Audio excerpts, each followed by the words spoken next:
And you should hear me try to explain to like any of my coworkers or anything what's going on here. It's a Oh whole wow, mouthful. Like Chris! when Oh you try my, to explain the setup of how the world's going, It's you know, impossible. you could see their eyes It's start kind of glossing it's like over. watching the I, end season of Game of Thrones before your friends and trying to yeah. describe how good the season of Game of Thrones was without giving them spoilers.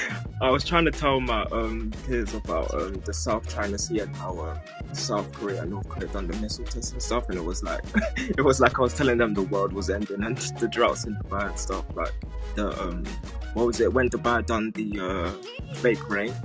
Do we call it fake rain? Because it was real rain. But yeah, it was like, oh wow, that shit is actually going on. Top of the hour, Tyler. Oh, yep. Song's almost over here.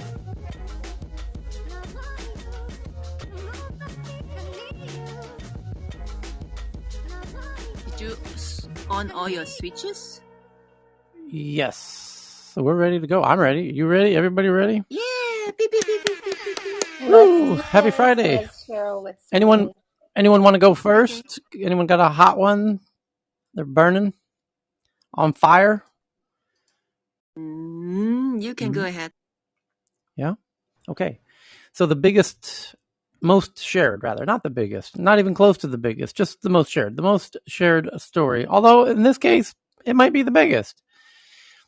Story is from the Wall Street Journal as they are back at it for the fifth time they literally have named the series now.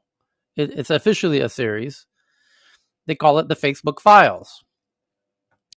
And it's Jeff Horowitz, who hopefully has really good life insurance, because this is now his fifth story in the Wall Street Journal in a week. In the past 6 days, he did 4 days in a row.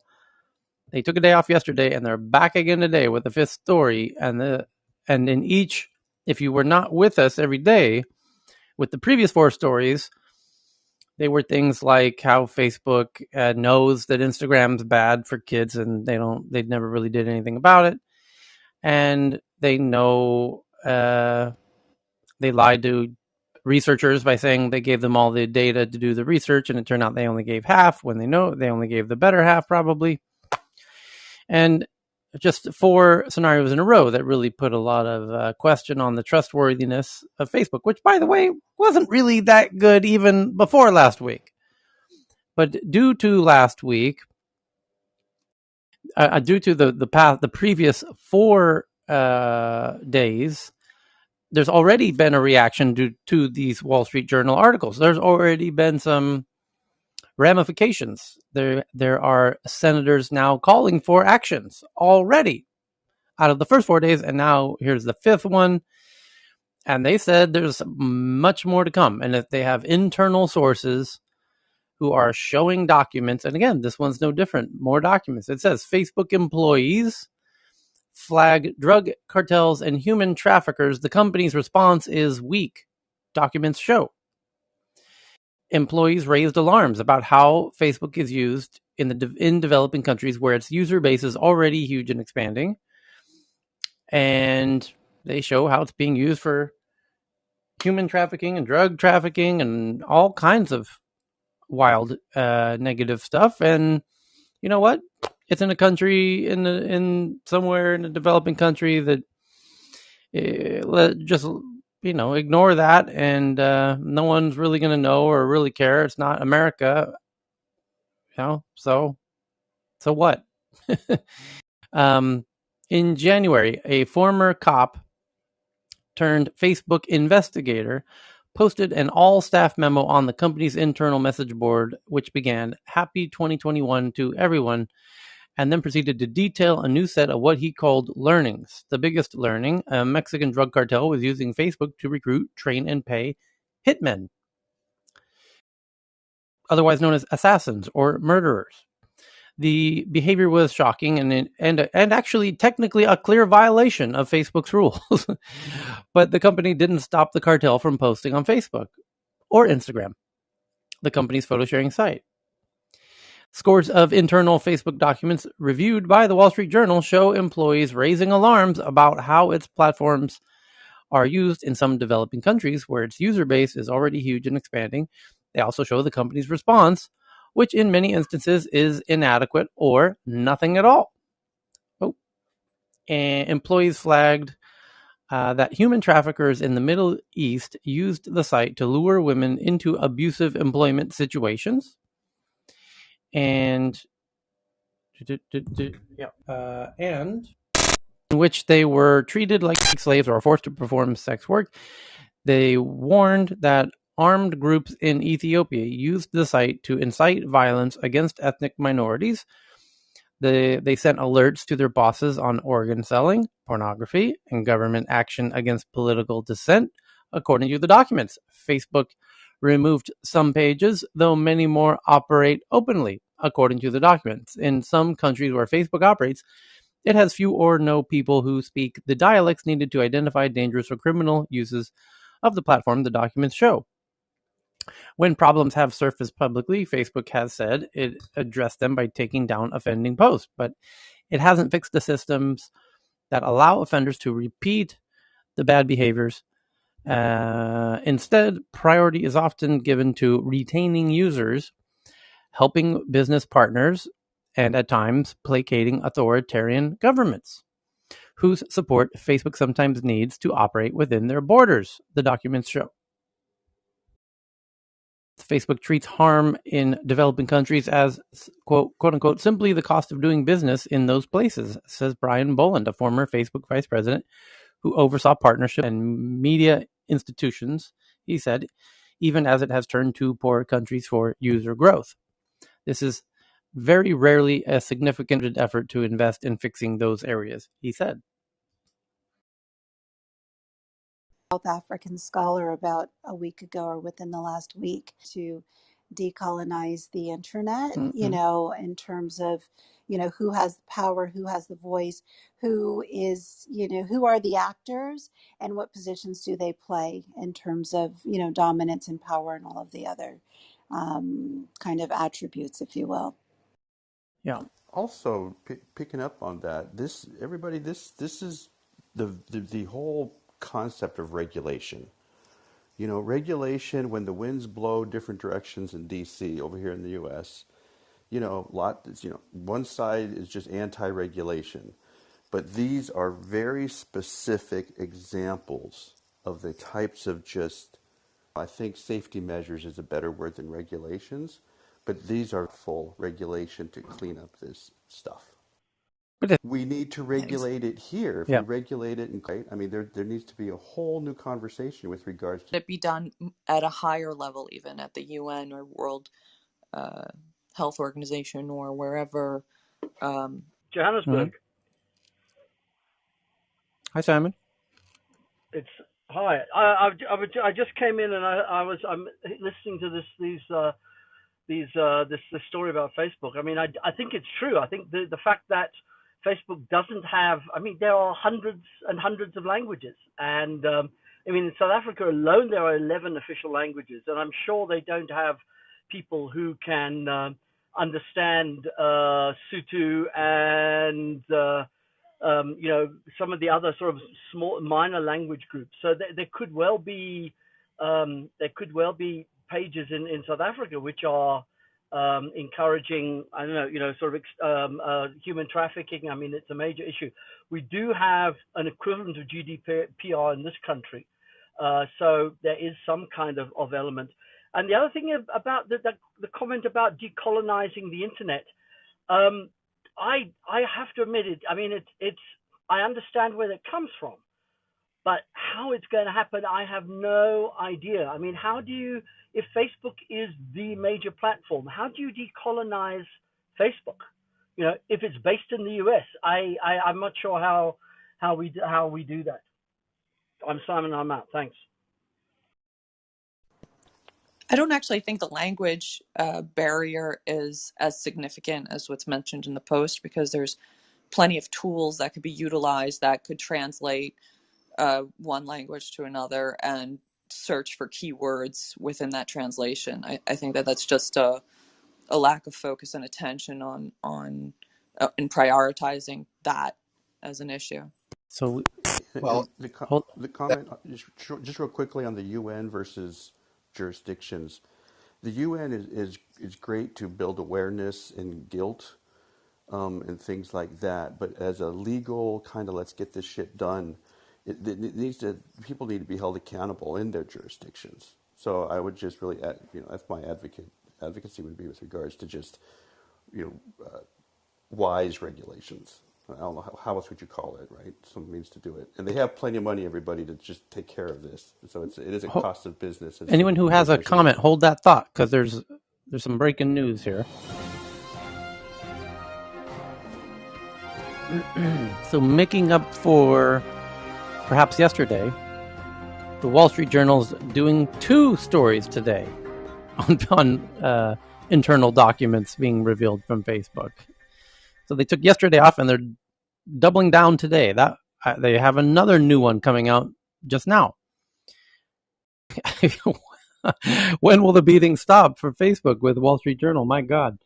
Internal documents show how anti-vax activists flooded vaccine content on Facebook with negative comments, despite Zuckerberg's push to promote COVID-19 vaccines. Company documents show anti-vaccine activists undermine the CEO's ambition to support the rollout by flooding the site with and using Facebook's own tools to sow doubt about the COVID-19 vaccine. In mid-March, Mark Zuckerberg used his Facebook page to announce a goal that was both ambitious and personal. He wanted his company to use its formidable resources to push 50 million people towards COVID-19 vaccines. In a post and press release, the chief executive discussed Facebook's initiative to promote vaccines. He unveiled collaborations with global health organizations, and he touted that his company had already connected more than 2 billion people to authoritative COVID-19 information. Inside Facebook, staffers were warning that Mr. Zuckerberg's own platform, the globe-spanning powerhouse built on code he wrote 17 years ago, was compromising his effort. For more than a month, Facebook researchers warned that comments on vaccine-related posts, often factual posts of the sort Facebook sought to promote, were filled with anti-vaccine rhetoric aimed at undermining their message. Internal documents reviewed by the Wall Street Journal show the comments ranging from personal objections all the way to debunked falsehoods and conspiracy theories. The wave of negative comments worried global health institutions, including the World Health Organization and UNICEF, the documents say. One internal Facebook memo cited anti-vaccine commenters that swarm their pages. In the weeks before Mr. Zuckerberg made his announcement, another memo said internal testing concluded that roughly 41% of comments on English language vaccine-related posts risked discouraging vaccinations. Users were seeing comments on vaccine-related posts 775 million times a day, the memo said. And Facebook researchers worried that a large proportion of negative comments could influence perceptions of the vaccine safety. Even authoritative sources of vaccine information were becoming a cesspool of anti-vaccine comments, the authors wrote. That's a huge problem, and we need to fix it, they said. Facebook's goal of protecting the rollout of COVID vaccines, described in one memo as a top company priority, was a demonstration of Mr. Zuckerberg's faith that his creation is a force for social good in the world. But the effort ended up demonstrating the gulf between his aspirations and the practical reality of the world's largest social platform, where the company's aims can bring it into conflict with its own users. Despite Mr. Zuckerberg's efforts, a cadre of anti-vaccine activists flooded the network with what Facebook calls barrier to vaccination content. The memos show they used Facebook's own tools to sow doubt about the severity of the pandemic threat and the safety of authorities' main weapons to combat it. By this summer, the prevalence of false and misleading vaccine information on Facebook prompted a public scolding from President Biden, who said the falsehoods were killing people, as everybody saw here. And here's another quote. It says, the COVID-19 mess in particular strikes at the heart of Facebook's problems. Its users create the content, but the comments, posts, and videos are hard to control given how Facebook built and runs its platform in ways that are fundamentally different from a company shaping its product or a publisher curating stories. Even when he sets a goal, the chief executive couldn't steer the platform as he wanted. Here's the quote. We're focused on outcomes, and the data shows that for people in the U.S. on Facebook, vaccine hesitancy has declined by about 50% since January, and acceptance is high. Facebook spokesman Aaron Simpson said in a statement. The documents show Facebook's routine process for dealing with difficult challenges. He said, characterizing leaked documents doesn't accurately represent the problem, and it also ignores the work that's been underway to make comments on posts about COVID-19 and vaccines safer and more reliable. And then Alex Kantrowitz, who is a tech contributor to CNBC, tweeted out this article that I just read, saying that Facebook's response to the Wall Street Journal leaks is that the company is tightening now the reins on how information is shared internally. So I guess they have to strategize for how to make sure there are not as many leaks in the future. And one way to do that is to be a little more Apple-like, where people get to know what they need to know.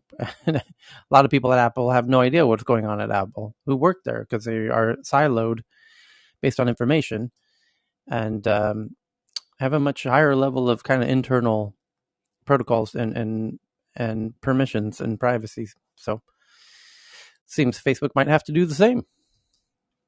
They can't figure out who the leaker is because inside the company it gets spread rather wide. Like the examples that they're giving on these internal documents is, for example, in the last headline, it said it was somebody who was written on the whole company-wide internal communications platform. And they have been working remotely, right? And they will still continue to do so for a long time. So, yeah, I guess this will continue. And by the way, we have to imagine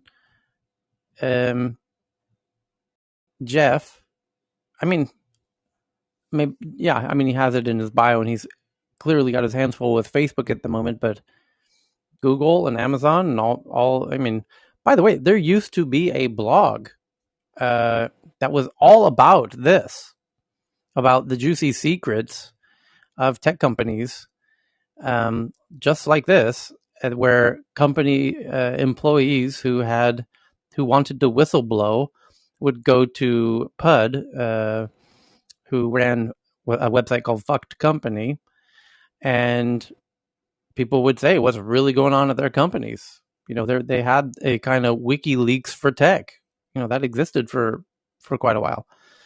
He now has DistroKid, which recently became a unicorn, and so Fucked Company nobody kind of filled in that void. But maybe Jeff Horowitz here at the Wall Street Journal, if he might be able to parlay this momentum of insider information from Facebook into other tech companies. So it could be very interesting. I would be very interested in knowing the current state of morale inside the Facebook walls. By the way, so Carl brings up a fantastic point. That might actually be the other than the fact that some politicians on Capitol Hill already said, yes, today there was a headline when we met 8 hours ago that some senators are now bringing up the issue that Facebook should not release this Instagram for Kids that they have planned to roll out. As a result of these Wall Street Journal articles, the first 4, we now have 2 more. There's now 6. So there's, like I said, real world ramifications. To Carl's point, I think even bigger than senators suggesting that they not release an Instagram for Kids is precisely the internal morale, which is both the people who are currently there and the decline and the urge of the additional difficulty of getting other people to join. And those have real world effects, like rather significantly historically. So the real cost might take a while to play out. Anna Marie. Yeah, I was just thinking about this yesterday as I read the letter from Senators Markey and Castor and Trahan, and so imagine you're on the team, the dev team, who is working on Instagram for Kids, because this is I can envision this is where their messaging would go, regardless of the demand for response from the senators.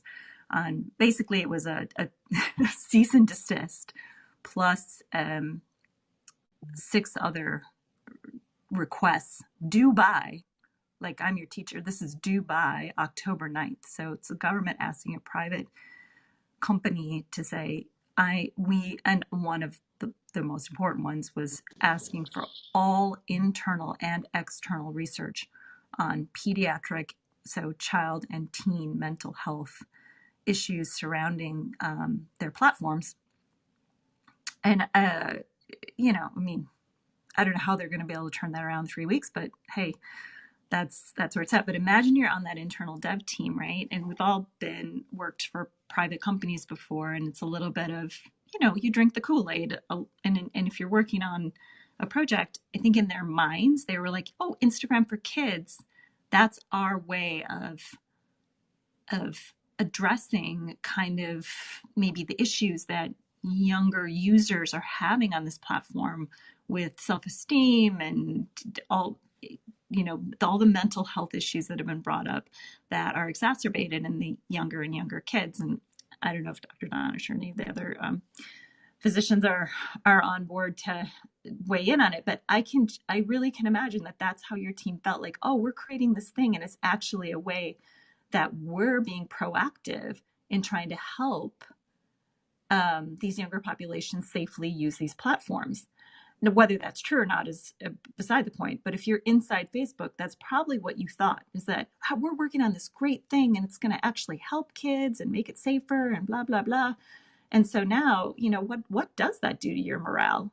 I mean, how does that fracture your entire team when basically it's so public facing? You've got United States government, not just one, Wall Street Journal, but many of the world's largest media outlets basically calling you out. Emperor's got no clothes. It's got to be like crazy there right now. Well, it's also somebody, just as a quick reminder, and sorry to whoever I interrupted, just a quick comment that I think somebody else pointed out that this might have all kind of got instigate. This is or was it you, Anna Marie, that pointed out the connection to Rupert Murdoch with the Wall Street Journal, that this is perhaps the Rupert Murdoch's way of pushing back against Facebook with the whole Australia issues. And there's a lot of rabbit holes here. I mean, certainly that's something that's been talked about. And I don't know if there's any universe where Washington D.C., I'm going to just lump it all together, where Washington D.C. isn't very connected and understanding what's happening before it happens in the news media right now. I mean, there's no universe where that's not happening, right? So it's like peeling back the layers of the onion. We're just going to keep finding out more and more. And there's definitely not just like, oh, hey, Wall Street Journal and the reporter that's been spearheading this work, that it's just like, hey, we're just going to take this on, and there's no other political maneuvering going on, because clearly there is. Okay. So next article. Well, it was. Sorry, go ahead. No, I was just going to say, I'm sure we all know this, but I think it was like 2 or 3 years ago that Murdoch declared war on Zuckerberg, right? So not surprising that the Wall Street Journal is going to be pounding them harder and harder as time goes on, especially if Murdoch is in progress of developing their own social media platform. So the next, at the same time, none of this is Tyler, at the same time, none of this David, boost your mic. Yeah, exactly. I mean, I don't want to make it like Facebook is so great and how could they, because it's, if half of this information is true, it's still really disturbing. So I'm not, here advocating for Facebook, but it's not surprising that they're getting articles daily by the Wall Street Journal. I think underlying timing is really critical, because they just recently rolled out their marketplace into, I think, 50 or more countries in Africa and other continents. So to me, I don't know why it feels like piece of the pie sharing kind of strategy from everyone else. I think that at the heart of this is a war on ad revenues. And we know that print media has been actually hemorrhaging ad revenue because of social media. And this might be the fight back. Yeah, for those for whom that's not obvious, the newspapers really feel that Facebook is part of what's killing them. That a lot of and they have a lot of good reason to believe that. Like a lot of the advertising dollars that people are spending used to go to newspapers, and now they're going to Facebook. So there's a real strong kind of negativity from newspapers towards Facebook, specifically Rupert Murdoch. So the next big story is from Reuters that Apple and Google have removed an app bowing to Russian pressure. And this is no ordinary app. No. This is Vladimir Putin's number one Kremlin critic, Alexei Navalny's app. And this is no ordinary Alexei Navalny app. This is the tactical voting app for the new upcoming election. And Mr. Putin had told Apple and Google, get my main political opponent's tactical voting app out of your stores now. And they did. So the headline from Reuters reads, Apple and Google removed jailed Kremlin critic Alexei Navalny's tactical voting app from their stores, bowing to Russian pressure. New York Times, well, I mean, it's easy to confirm. So the New York Times and the Guardian and everybody, even the Moscow Times as well. Apple, Google delete Navalny app on day of Russia parliamentary vote. And Google, Apple, well, maybe that's why they delayed as long as they could, because they had previously been asked, and I guess they're only now deleting it, and now it's the day of the vote. So Apple and Google, they've removed jailed criminals after Russia accused the U.S. tech firms of meddling in its internal affairs by hosting Navalny's app, as if that's meddling in their affairs by hosting an app of their political opponent. Russia goes to the polls on Friday to elect a new parliament in a 3-day vote that the ruling United Russia Party is expected to win despite a ratings slump after the biggest crackdown on the Kremlin's critics in years.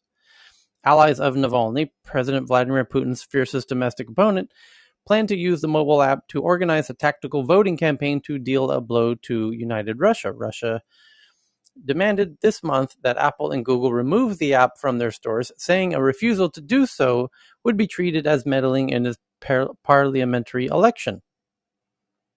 Hosting an app is meddling in their elections, according to Mr. Putin. Apple and Google did not immediately respond to a request for the comment. Cheryl?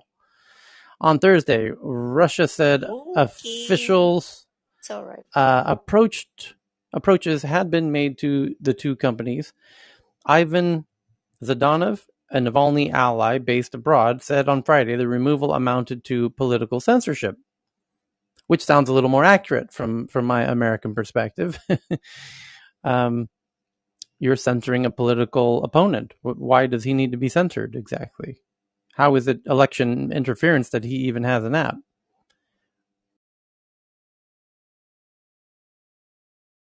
End of story on that one. So the next one, that one's a little concerning. Should Apple and It's very concerning, and the bigger question is, I mean, it just kind of shows you how much the Russians may have influenced through their tactics if he's just trying to get an app down, which does nothing to actually I mean, it may be persuading the population there, but isn't actually doing anything more internally in the government there. So it's really Reuters. concerning. But Is it it's not another thing? surprising again. Oh, Go ahead. sorry. Another thing that I think is concerning. So, can this be like this tactic? Obviously, if it works in one place, why can't it work in the States? Why can't it work in basically wherever? It will. Because if the state heads want to do one thing, they just say, okay, do this. Otherwise, we'll be like India and we'll do our own We thing. saw a headline 3 days ago, did we not? That Russia's now going to try and do exactly that by finding international tech companies to boost their own domestic tech companies. Correct? We did read that headline. I didn't imagine that, did I? So it's really interesting. Reuters' version of this headline says, Russia threatened U.S. social media firms with sizable fines if they failed to delete content Moscow deems illegal and demanded Apple and Google stop allegedly meddling in its internal affairs on the eve of the elections. Okay, New York Times says Google and Apple remove app aimed at spurring protest voting in Russia.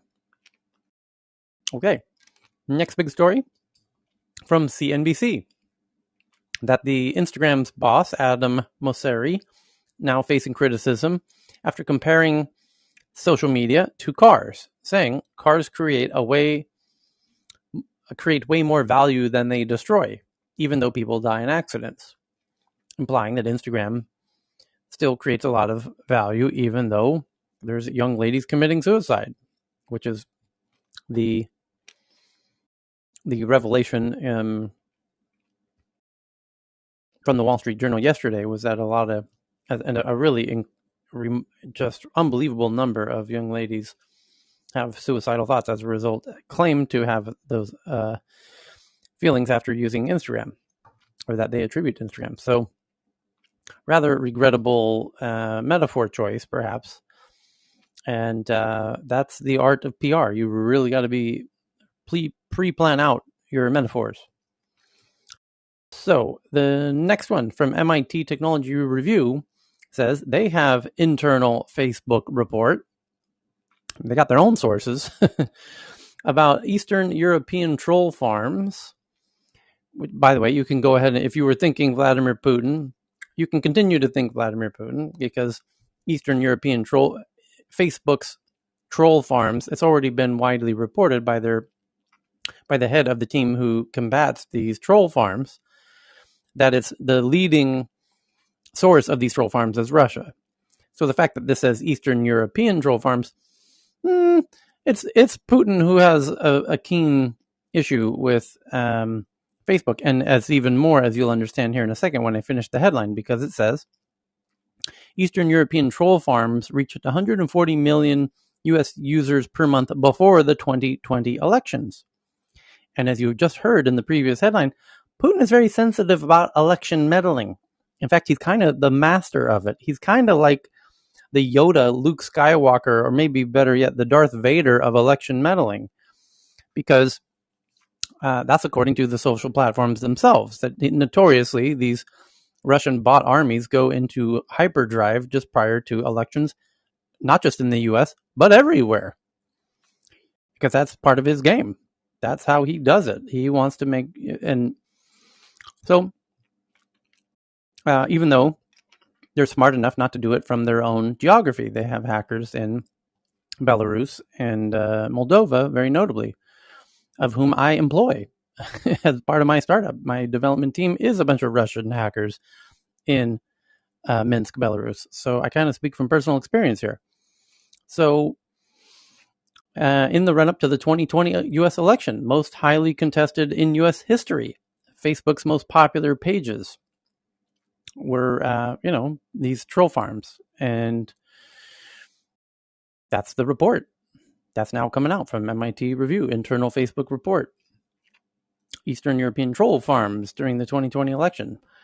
Do you think Belarus gives a shit about American elections? Not really. Do you think Vladimir Putin does? Oh, absolutely. So it is what it is. So the next one is from the Wall Street Journal. how law enforcement's ability to track people via commercially available data blurs the line between investigative due diligence and warrantless surveillance. Agencies' growing use of purchased data without warrants raises new legal questions. Where it says, there's a lot of few consumers realize how much information their phones, cars, and connected devices broadcast to commercial brokers, and how widely it's used in finance, real estate planning, and advertising. While such data has been quietly used for years in intelligence, espionage, and military operations, its increasing use in criminal law raises a host of potential constitutional questions. Data brokers sprung up to help marketers and advertisers better communicate with consumers, but over the past few decades, they've been creating products to cater to law enforcement, homeland security, and national security markets. Their troves of data on consumer addresses, purchases, online and offline behavior have increasingly been used to screen airline passengers, find and track criminal suspects, and enforce immigration and counterterrorism laws. The Department of Homeland Security has been using open source phone tracking tools for border security and immigration enforcement, while the IRS and the FBI have evaluated such data for other kinds of criminal law enforcement. The Wall Street Journal has previously reported law enforcement agencies at all levels have access to tools such as social media monitoring, commercial address histories, and trove of license plate data showing travel patterns. But should they? The privacy advocates on Capitol Hill have proposed a bill. The Fourth Amendment is not for sale bill, or act rather, that would curtail warrantless searches by law enforcement, including by requiring government entities to secure a court order before buying U.S. cell phone locations and other commercially available data from data brokers. The proposed bill only applies to law enforcement, not volunteers or nonprofits, which could still pursue open source intelligence leads and turn them over to the police. So should law enforcement have access to commercial data that basically any company has access to if they're willing to pay for it? I don't see why that's an issue. If it's public information or they can pay for it and like anyone else could, why would that be an issue? I think the article goes on to make the case for, there's somebody from the ACLU here. Police and prosecutors never brag when they misuse capabilities like this. We only hear about the successes they want us to know about. The ACLU and a number of other privacy and civil liberty groups have lined up in support of the proposed bill, saying law enforcement agencies should be overseen by courts when trying to obtain information on Americans, even if it's available for purchase. One of the main federal laws governing data privacy, the Electronic Communications Privacy Act, already contains a mechanism for tech companies to disclose data on users in emergency situations if the provider reasonably believes that an emergency involving immediate danger or death or serious physical injury to any person justifies disclosure of the information. The use of warrantless tracking also raises questions about to what extent suspects need to be told about the warrantless monitoring of their devices. Oh, this is warrantless. I'm sorry, I missed that earlier. Yeah, no, that's not cool. Not by the government. Nope. Yeah, because the police could get access to information that legally that they shouldn't really have. Yeah, there's a reason that you'd get a warrant. You don't just decide that you're gonna have a target and start researching that target in order to get the warrant. That just doesn't. I don't know. That doesn't make sense. Okay. Next one is Tyler. Check the audience. We have some folks down there that probably want to come up. Some late kids from class. Okay. Some tardy folks. Okay. Tardy for the party. Yeah. Winner. We got Ben just jumped in here. Okay. So the next one is Telegram has exploded, according to the Financial Times. The headline reads, Telegram has exploded as a hub for criminals to buy, sell, and share stolen data and hacking tools as it becomes an alternative to the dark web because it is end-to-end encrypted. And because people feel comfortable about using that end-to-end encryption through Telegram, they're starting to do some really dark web type stuff. And yeah, Facebook's considering going end-to-end encrypted as well. And how do we feel about end-to-end encryption? Because that relates to the last story to some degree. It would make it more difficult for law enforcement to become privy to, good and bad. I mean, it enhances your privacy, but diminishes law enforcement ability to. And the law enforcement teams are saying exactly that about Facebook. That if Facebook does do end-to-end encryption, as they're saying they're going to do now on Facebook Messenger, that it would actually make their job as of solving crimes more difficult. And it's this balance between privacy and liberty, I guess, privacy and security. This endless This trade-off. Yeah. graph. Hmm? Sorry, I Go interrupted ahead. you. Actually, none of this is really new. About what was that? 3 years ago, there was that South Korea group called what is that? Ring is Caring or something like that, and where there were a bunch of guys taking pictures of women on the subways and things like that, and law enforcement had all sorts of problems trying to track them down, but they finally did bust the group, and the group was closed. So maybe that's why a lot of people use it now, is because they learned how to use it from that news. It says, we've recently been witnessing a 100% rise in Telegram usage by cyber criminals. Its encrypted messaging serve is increasingly popular among threat actors conducting fraud activity and selling stolen data, and it's more convenient to use than the dark web. The next one, from Politico, about the Department of Homeland Security. American extremists used TikTok in the lead up to the January 6 riots to recruit new members and share tactical guidance for terrorism and criminal activity.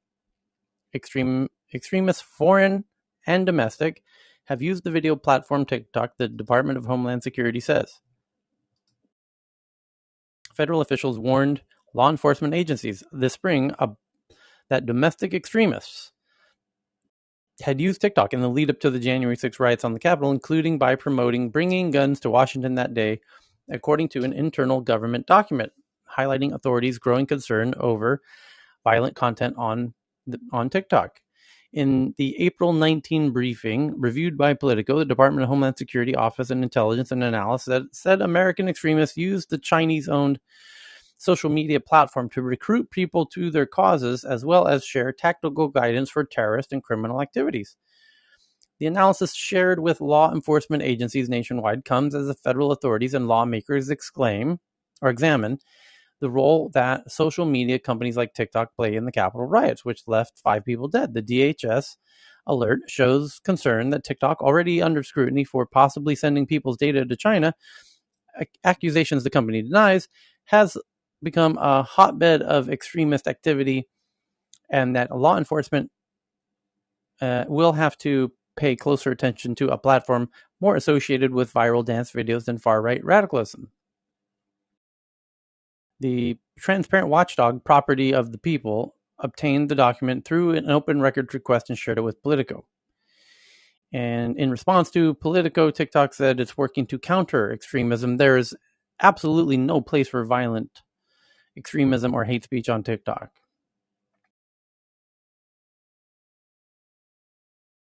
The extremism research field itself is pretty slow on TikTok.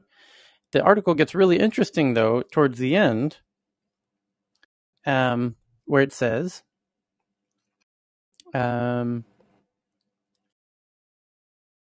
it goes. The Chinese-owned app struggles to clamp down content boosting white supremacists and domestic terrorists with its robust approach to other conventional content. A top TikTok executive told British lawmakers last year that TikTok had previously censored content related to the Uyghur situation in an attempt to keep conflict off the platform.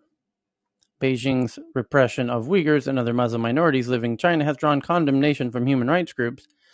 The executive later said she misspoke, highlighting the fact that you will never see viral content about Uyghurs on TikTok. Matter of fact, you won't find any content about Uyghurs on TikTok yet.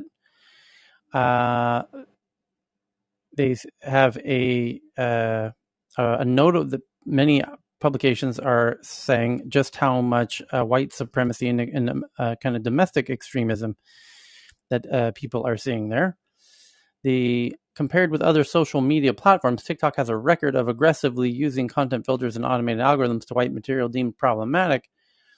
The Intercept reported last year that TikTok executives had told moderators to suppress posts created by users deemed too ugly, poor, or disabled for the platform. And MIT Tech Review recently detailed an episode in which TikTok product allowed content promoting Nazism and anti-Semitism, but automatically removed posts about supporting Black success, which, combined with a couple of other headlines we've read in very recent days, in the past week. For example, Cheryl found the headline that TikTok executives have a direct influence in the topics that become viral on TikTok, that this is not algorithmically, the memes that become viral on TikTok are not organic. They are cherry-picked by the executives of TikTok themselves. Cheryl shared that headline 8 hours ago. And then it just so happens the biggest viral campaign perhaps TikTok's ever had, it happens to be happening today. And if you have any kids using TikTok, you probably know that the biggest meme in all of TikTok is destruction of school bathrooms. They're calling it a challenge. It's a competition to see who can destroy their school's bathrooms most in the most amazing way possible.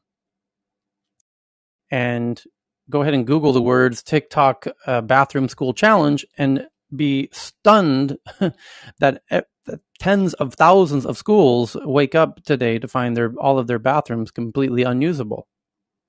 And are any of those in China? No, these are exclusively America, quite amazingly. Yeah, that's quite amazing. Yeah, and the CCP took one of the 3 board seats in TikTok in the past couple of weeks. The CCP says they need to control TikTok's algorithms very transparently. So that story went out publicly, that they are very concerned about the algorithms in China, and they want to diminish toxic celebrity behavior and vulgar dancing and etc. Yet the viral content, which the headline today was that the executives of TikTok themselves have a hand in determining the viral campaigns, and the viral campaign is wide-scale destruction of America's schools' bathrooms, where the kids who are doing this are getting arrested. Google it. Look at the thousands of schools reporting this. Pick any city you want in America. This is a truly big viral scenario. So, and to David's point, do we imagine this same viral thing is happening, in mainland China? No, of course not.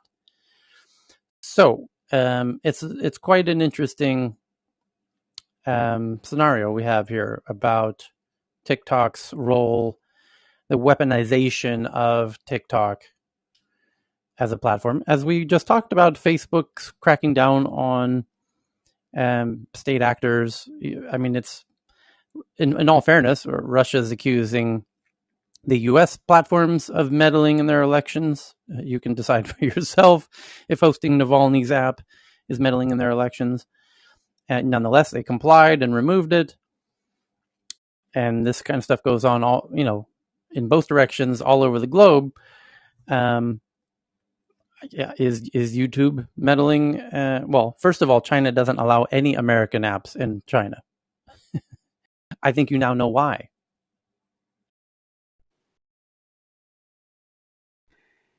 Yeah, I mean, and what makes this so sinister, I think it was Chris that mentioned it earlier, is that kids are being targeted. And not only that, but it's normalizing destructive behavior. And because of the culture, the brand, the affiliation that people have, the affinity that they have with TikTok, as being kind of this fun app where you watch and make, fun videos.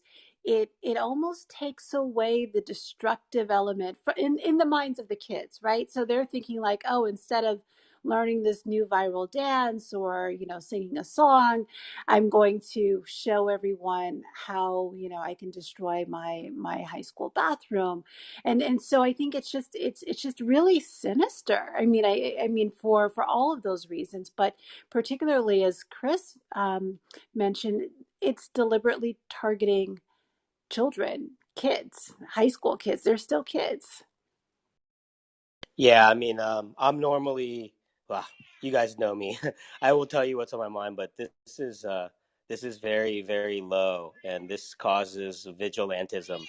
I'll be very honest with you. I'm a bad motherfucker. You don't want to fuck with me. So the next one is a fundraising announcement. Rune Labs, whose software aggregates brain data from multiple sources into an aggregated or integrated environment, raises $22.8 million. Glean, an enterprise search engine startup co-founded by Google and Facebook veterans, emerges from stealth with a $55 million in funding. And RoboFlow, which provides tools to developers to build computer vision models, raises $20 million by Craft Ventures, David Sachs at Craft Ventures. And then what else do we got here? Jay-Z's Rockefeller has sued co-founder Dash to stop him from selling the copyright to Jay-Z's debut album as an NFT, saying he has no legal right to do so. Okay. Tencent now lets WeChat users link to rival services, complying with demands by Chinese regulators. Grailed, a streetwear resale platform, so used used clothing, streetwear, raises $60 million. Omaze, a charity fundraising platform which offers celebrity meet and greets and other experiences, raises $85 million. China's cracking down on pessimistic financial blogs and social media accounts, as well as fraudulent ones. Analysts worry independent voices will be silenced. Yeah, absolutely. Well, you don't need to worry. You can rest assured they're going to be silenced. That's the point. China's economy is imploding, and they don't want people to overreact because the overreaction itself will ensure the implosion. That's how the economy works. So this Evergrande, $300 billion in debt, and they're looking for a bailout that they won't get. So they're going to do a controlled implosion, and that's simultaneous to all the other crackdowns. They've already, Tencent, the biggest company in China, China had two companies in the top 10 biggest companies of the planet. Apple and Google and Amazon, and then Tencent and Alibaba. Now they don't. No more big Chinese companies in the top 10. As an example, they've lost over $1 trillion in value in the handful of companies that were the direct targets of these recent crackdowns. From EdTech alone lost about $300 billion. Evergrande's losing $300 billion. Tencent has lost more than $300 billion. There's $1 trillion right there.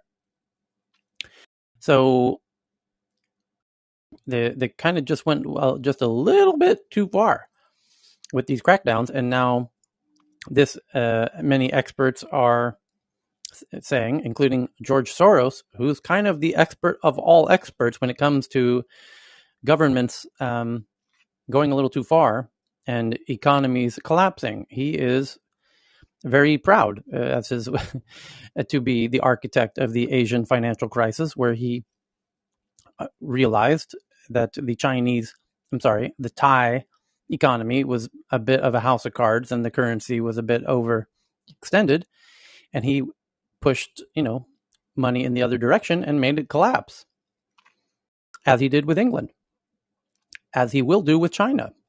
because he just said in the past couple of days on CNBC, warning BlackRock that the $1 billion that BlackRock just put into China, they can kiss goodbye because the economy is going to collapse. To which led China yesterday to say that George Soros is, quote unquote, the son of the devil. Their words, not mine. And also an economic terrorist. Which, yes, if you're on the receiving end of his reality check, where he tests your house of cards that you're building your country on, and he starts flicking the bottom cards, as he is known to do, that's what he does. That's his jam. That's his gig. He tests the reality of your economic fantasies. And if you've built your economy on a house of cards, yeah, he does seem like an economic terrorist.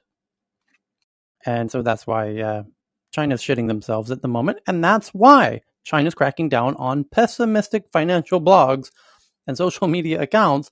Anyone reporting or interpreting financial news that's out of sync with how the CCP would prefer you to interpret financial news in China, you'll get in deep shit, as this Financial Times article itself says.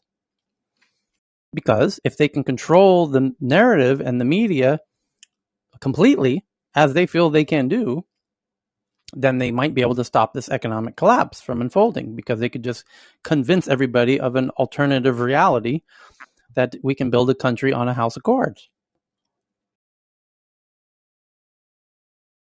So, by the way, Peter Zeihan doing a well-deserved bow. He's been predicting this for over a decade, that this is, if you look at what China's done over the past 5 years, the debt has gone up 30x in the past 5 years. 3,000%. I don't know. If China, like the children thing just continues, and I'm sorry, part of my anger earlier, but the children thing just really, like, the gloves are coming off, folks. You can't do anything to an American's kid without us fighting back. Like, you can't tell me, hey, your son was straying there, because in my opinion, you're telling me I'm a bad parent. And those are like the worst words you could say to anybody. And the gloves are coming off. I hope Soros just punishes China. I'm sorry. I think Uncle G doesn't understand the power of Karens. Wait till you get the Karen moms involved. He's opening up a can of worms he doesn't want to mess with. Forget Soros. It's the Karens he needs to worry about. So, you look at all them videos on the airplane flights, the people being told they got to wear masks. So wait till Uncle G's got to wear with those masks. Those people who don't want to wear masks. So the next one is from The Verge. That Nate Chastian, OpenSea's head of product, accused this week of a form of NFT insider trading, appears to no longer be working at the company. And NBC News says researchers say they've identified around 10,000 Telegram users claiming to sell fake vaccination cards, with sellers often asking for sensitive personal info that they can, of course, resell.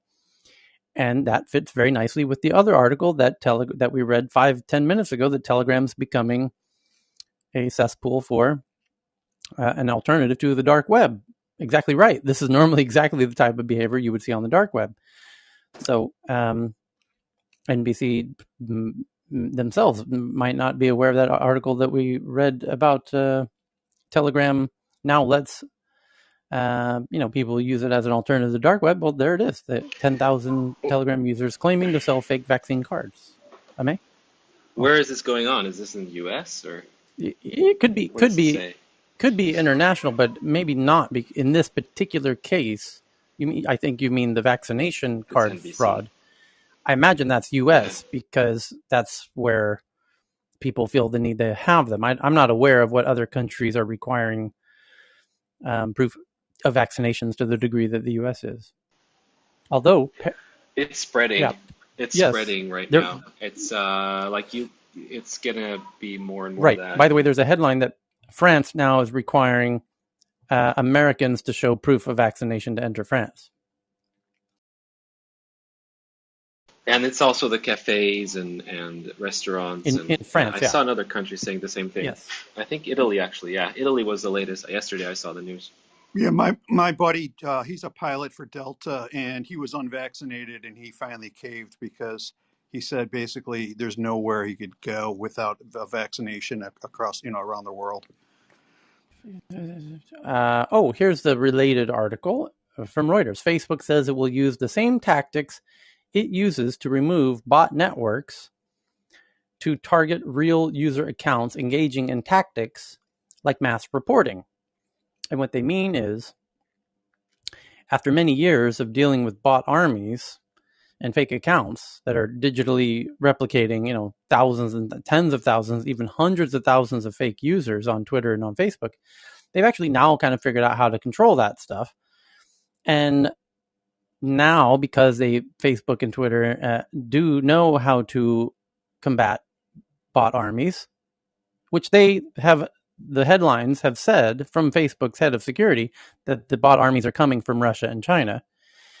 But now that they've figured out how to neutralize that tactic, there's a new tactic, which is they actually use actual humans' accounts with real histories, which are much harder to crack down on.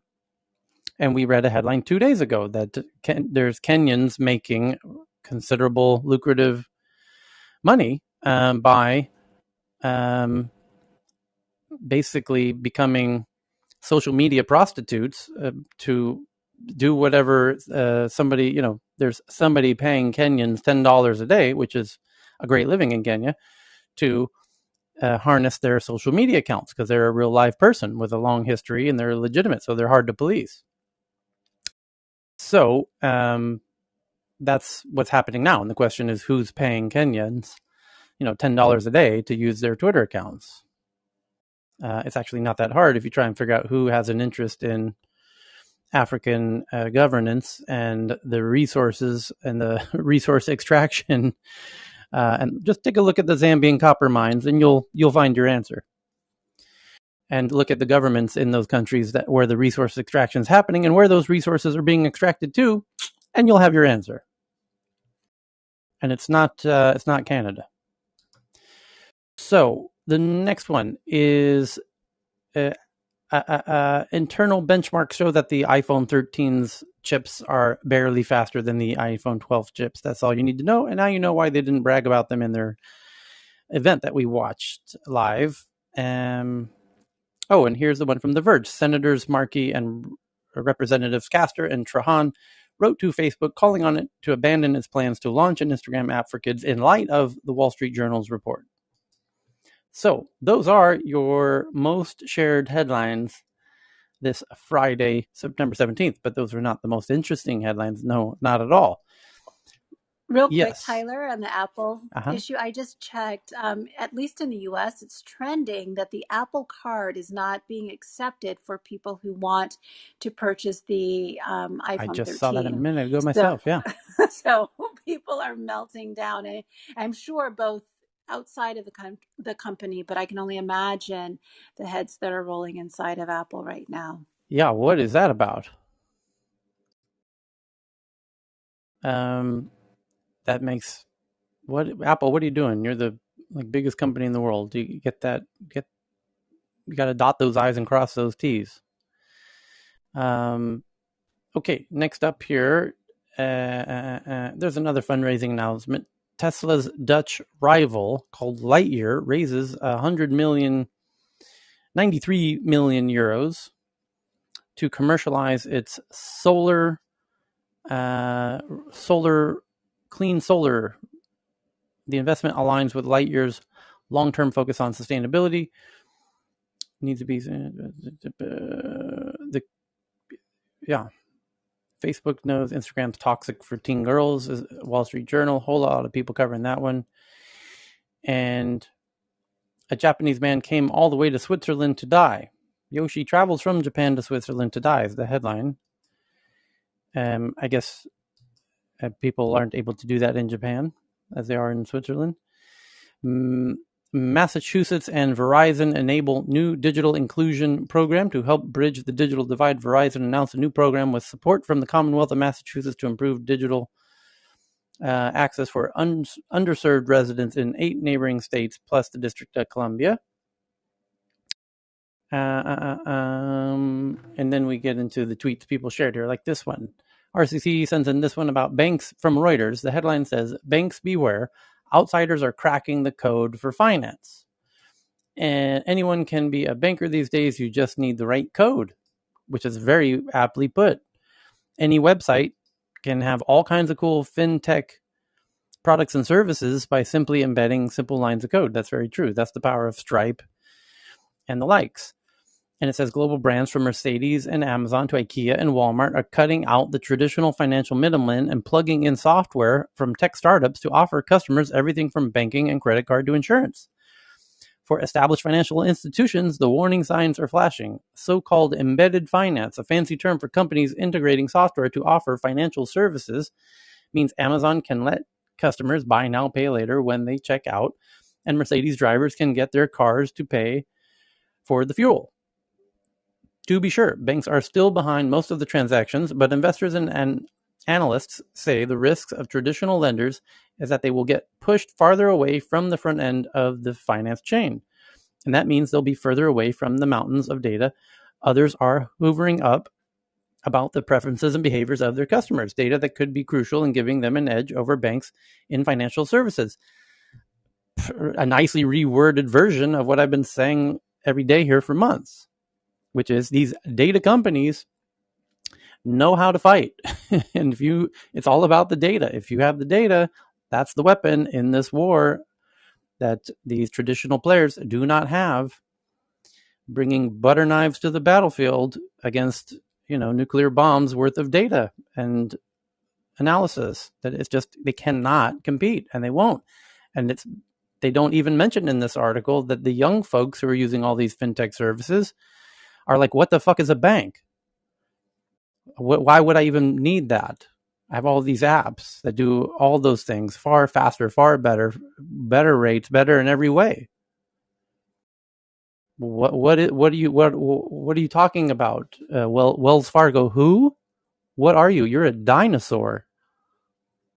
So not looking so good for the banks long term with how this is all unrolling. And it's a really good point that the author of this article is making. This is why this revolution is so important, he said, or it says embedded financial services take the cross-sell concept to new heights. It's predicated on a deep software-based ongoing data relationship with the customer, the consumer, and business. That's why this revolution is so important. It means that all the good risk is going to go to those embedded companies that know so much more about the customers, and what is left over will go to the banks and insurance companies.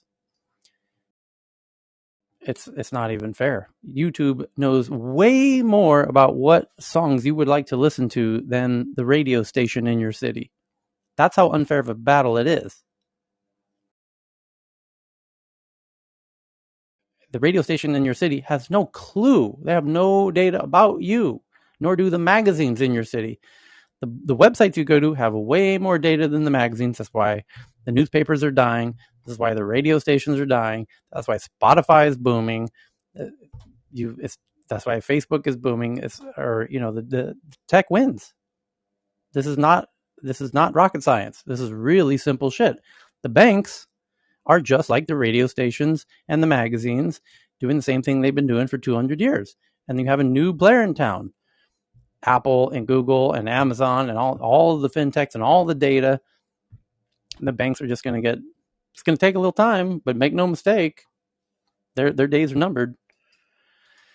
So, but that secret's getting out because now Reuters just wrote the headline. And the next one from NADA is that Macau casinos suffer $18 billion in losses in the past 24 hours as China made a comment that they want to crack down on casinos. Poof, there's another 18 billion gone in the continued economic collapse of China. You just crushed one of your cities across the bridge from Hong Kong. The losses in the collapse after Beijing officials unveiled plans to crack down on the industry in the world's biggest gambling city. So far, 18 billion. I'm sure there's a few more to go. And you can add that to the ever-growing list of the edtechs that got wiped out, Tencent who got brutally punished, the video games that got wiped out, and most importantly, the real estate companies, Evergrande, who just got wiped out for $300 billion. That large pushing sound is the Chinese economy. And that fits really nice with this one from Bloomberg. China's nightmare Evergrande scenario is an uncontrolled crash. Concern is mounting over the troubled developer's fate. Beijing faces pressure to intervene amid signs of contagion. Correct. That's how these things work. Just like when the American housing bubble pops. When these bubbles pop, it's not just one company that's affected. And by the way, because China's policy isn't directly antagonistic towards Evergrande, it's pushing hard on the developers who are just way over leveraged. And now that they're getting the pressure on them, they're screwed. So there's protests intensifying at China Evergrande Group's offices across the country as the developer falls further behind on its promises to more than 70,000 investors. Construction and unfinished properties with enough floor space to cover 3/4 of Manhattan grind to a halt. Tyler, a short one. The thing is that I want to call upon. I had a prediction that actually fell through. I said when China was clanking down on the online gaming that the next one will be the casinos and online casinos. I want a score. You want done? So Johan got it. Yeah, I heard that. So we have about 100 correct predictions So from Tyler and one from Johan. one for So Johan right what's now. next, Johan? Do you think? What will they crack down on next? I don't think they can afford to crack down on anything anymore because they're now causing their economy to collapse with this because of this one. Food. The Evergrande headline that I'm reading right now, it says construction of unfinished properties are enough floor space to cover 3/4 of Manhattan grind to a halt, leaving more than 1 million home buyers in limbo. Fire sales pummel an already shaky real estate market, squeezing other developers and ripping through a supply chain that accounts for more than a quarter of Chinese economic output. COVID Couldn't have happened to a nicer guy. COVID-wary consumers retrench even further, and risk of popular discontent rises during a politically sensitive transition period for President Xi Jinping. Credit market stresses spreads from lower-rated property companies to stronger peers and banks. Global investors who bought $527 billion of Chinese stocks and bonds in the 15 months through June begin to sell. And Tyler, wait. Yes. Now you know why the headline of 10 minutes ago that China's trying to crack down on negative financial news, like this article from Bloomberg. Because the Chinese, notoriously, their market goes, when it goes high, it goes very, very high, very, very quickly. And when it goes down, it will go down very, very quickly. It's a very homogenous investor, retail investor landscape. They kind of have like Silicon Valley investors, a sort of flock herd mentality. They all panic simultaneously. They all get very greedy simultaneously. And that's great when things are going the right direction. When the curves are going up, that's fantastic. Let the misinformation flow like the wind. When the curves are going in the wrong direction, watch the fuck out. That shit's... The guillotines are coming, China. Is Guillotines are... is there a risk of their film industry at all? Well, I don't know. It depends on what you mean by film industry. They did crack down on celebrities, but the point there was more of a cultural one than an economic one.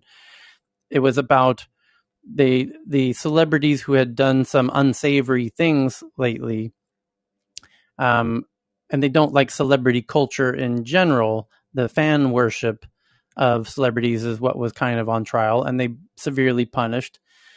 To put it mildly, they just flat out fucking erased China's absolute biggest celebrity. Their number one biggest movie star now no longer exists. And when I mean no longer exists, you can find no mention of her on China's Google or any Chinese internet site.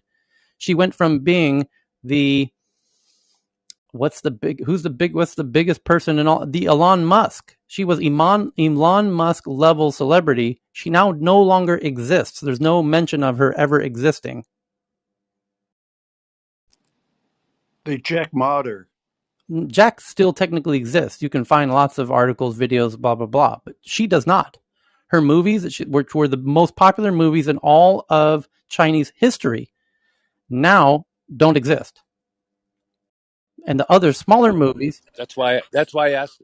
Yeah, that's why I asked the question: is there going to be an attempt to control the content and the messaging in their movie medias that will crash attendance and online subscriptions and on and on? Is that another domino ahead? Is the but question? let's ask Johan. He predicted the casinos. What do you think's next, Johan? The next thing I think is that they will prohibit people from going on leisure travels and travel abroad to keep the money internally, and I think they will boost the tourism after the pandemic and the aftermath after the pandemic to get as much tourism into the country as possible to get a good flow of others' money in, and they will probably block their own from Well, going they have out. the That's they have the my Johan, Olympics prediction. coming that's in already February. begun. Hey, Tyler, I'm sorry, Well, real quick. let Can we me. bring Yeah, Ken yeah. up? He's down in the Lakeisha, what's up? audience. I'm Oh, sorry. oh yeah, that'd be awesome. No, I was going to say, in terms of the, Chinese government trying to boost domestic tourism, that started about a year ago. And Tyler, remember when there was going to be this big travel strategy to get Chinese tourists back to Of course. Thailand and they could go to certain Yes. places?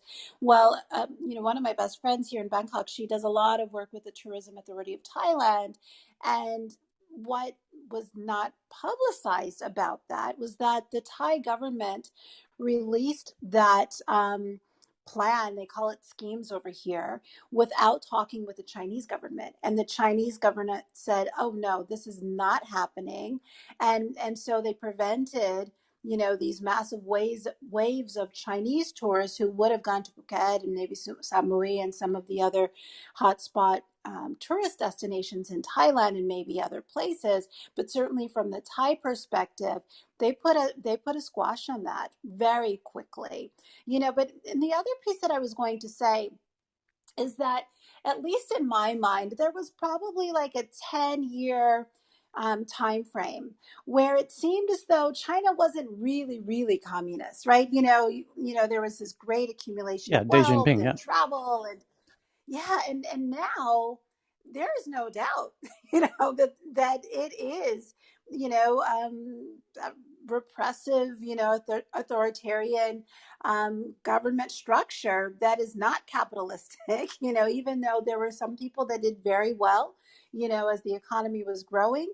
What has been reinforced to me over the past 2-3 months since all of these crackdowns have begun is that the Chinese, central government is certainly, they're still calling the shots, and people really don't have the latitude that may have been projected, in the past several years.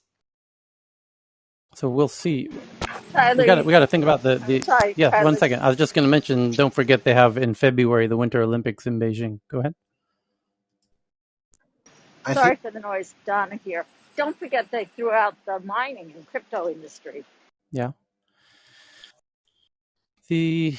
What's the end of this article say? Oh, geez. So this article I'm reading from Bloomberg, which about the uncontrolled crash that's happening. I'm tweeting it out now so you can see it with your own eyeballs. It says in big black bold font, here are some of the factors that may sway Chinese leaders. Number one, in full big black 20-point font text, social unrest. Maintaining social order has always been paramount for the Communist Party, which has little tolerance for protests of any kind. In Guangzhou, homebuyers surrounded a local housing bureau last week to demand Evergrande restart stalled construction because there's a million people who had bought homes, right? Who have paid, who took 3 generations of savings to buy a home.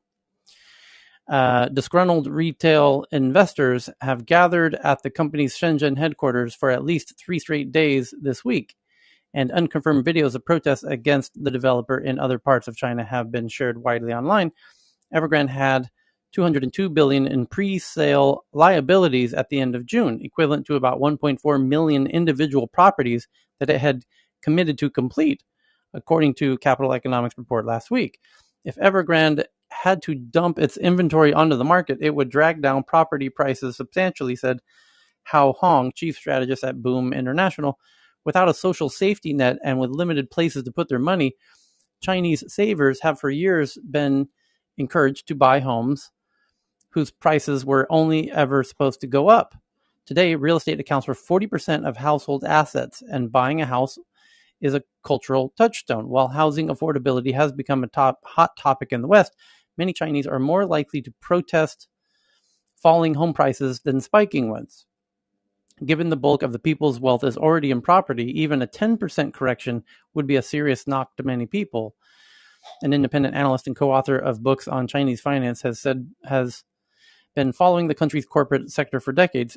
Here, the quote says, "It would certainly knock their hopes and dreams and expectations about what property is." Another potential flashpoint is whether Evergrande can repay high-yield wealth management products that it sold to thousands of retail investors, including many of its own employees.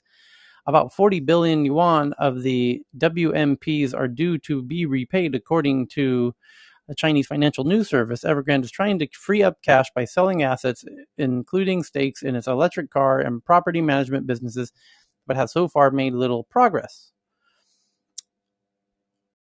Yeah, for those who aren't familiar, Chinese folks have traditionally seen real estate as the best possible investment because they've always gone up in kind of in their lifetimes, and it has gone up so much that it generally does take a massive 3-generational collaboration to invest to buy something. It's out of the realm of everybody's ability to buy one independently. So you have to get the whole family together to afford to buy real estate, and the prices are already just out of this world, like way beyond common sense. And now they're going to collapse. So this is the issue: is it's not just Evergrande, it's their housing bubble is going to make anything. The American housing bubble, we had one with the subprime mortgage scandal, and that deserved to be popped, and it popped, and that sent shockwaves around the world. And China is going to make that look like a fucking bake sale. Well, so the dynamics are so different between the U.S. and just the last several phases of Chinese history, right? The Great Migration. I don't think that there was a whole lot of, big property ownership before the Great Migration. That kind of built their middle class, right? And then property, just like here, is like it's a thing you try to get into, but due to the one child policy, the family economic model is they're paying the price on that big time. And you've spoken to that a lot with regards to how they're trying to get more babies, but those babies aren't going to show up with regards to income to help out the family anytime soon. So this is this is going to be a big thunderous pendulum swing the other way. Ironically, that religion is what often drives having bigger families, and of course they don't have much of that, so they're in a deep hole. They suppress all that. That's right. I mean, I got 44 first cousins. My young, these generations aren't You've quite done like. your duty. You've done I'm your duty, Mexican David. Catholic, man. That's how we used to roll. That 20th It century. says right, the last Anyways, paragraph of the Bloomberg article says a correction in China's property market would not only slow the domestic economy, but have global consequences too. A significant slowdown in property construction over the next few years appears probable already and would become even more likely in the event of an Evergrande failure or bankruptcy. A long-term slowdown in property construction, an industry that represents around a fifth or a quarter of China's economy, would cause a significant decline in GDP growth, commodity demand, and would likely have disinflationary effects globally. and the silver wave. If you're talking about big societal, mega costs that are coming, right? The older folks, just that if you see that on a graph, it's scary just in terms of the way the demographics look, the cost of all that, the healthcare cost. Okay. Hey, Yes. Tyler, this is Take care. Ken. I wanted to say something on the Miss Macau thing Okay. because we discussed it before, and people have this wrong. Okay, yeah, they're crack, but most of the crackdown took place like in 2015, 16, 17. You could see it in the numbers. So Macau gaming revenues used to be over $300 million. It peaked at like $360 million in 2013. And then the crackdown happened in 15, 16, and all of a sudden the numbers dropped to like 224, 230, but they were rebounding. In fact, in 2019 and 2018, they were close to 300, well, this is billion Macau, but Bacatas, that's what I'm looking at. But it doesn't really matter. It's just a number, right? Whatever the index is. Okay. But, and then of course you had COVID, and then COVID absolutely killed Macau because the Chinese government cracks down much more than Western countries in terms of zero tolerance for COVID, so they shut everything down. So that's still an issue, and they prohibited visas from going from the mainland to Macau, not to crack down on Macau, but to spread to stop the spread of COVID. So Macau's actually had very few cases of COVID because they didn't let it Yeah. get there. What you're seeing in this news is the stuff that killed the stocks is that probably the government taxes will go up, the non-Chinese ownership will go down because they're going to require more local Yep. ownership, so they'll take part of the equity, okay, from there. But they employ a lot of local people there. And one thing that happened in Macau during COVID that didn't happen in the United States was the companies, including the American companies operating there, kept everybody employed to impress the government. So nobody lost their job. So whether there was even if there were no customers, you still had a job and you got paid. Okay, so they're not going to kill the industry. They're not going to go ban gambling in Macau, and they just want to just take the edge off it a little bit, and they've mostly done that in the previous years.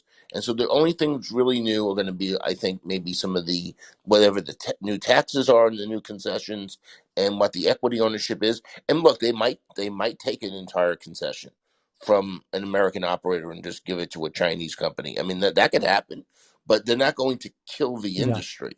Okay, I mean intentionally kill the industry. They will. I don't. They're not doing that. So I just wanted to make that clear. And also, I used to cover the radio industry for many years on Wall Street, including all the consolidation that took place with deregulation there in the 1990s. Okay, most of the damage to the radio industry, likewise, has already been done. So it's basically kind of now flatline. And so the problems the radio industry has now is to the extent that they bought other radio companies during the peak of consolidation and they used debt. Some of them were weighted with debt. Some of them had to file for bankruptcy. Those are like debt problems as opposed to no one's listening to the radio anymore.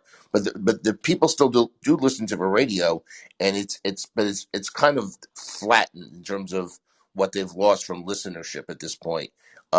It's much better, relatively much better than newspapers. Yeah. I mean, the newspapers may entirely go away, Yep. Thanks. Yeah. So, Appreciate it. yeah.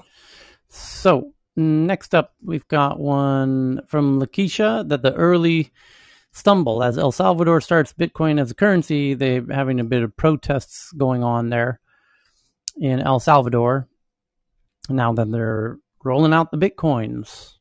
El Salvador's president became tech support for a nation stepping into the world of cryptocurrency.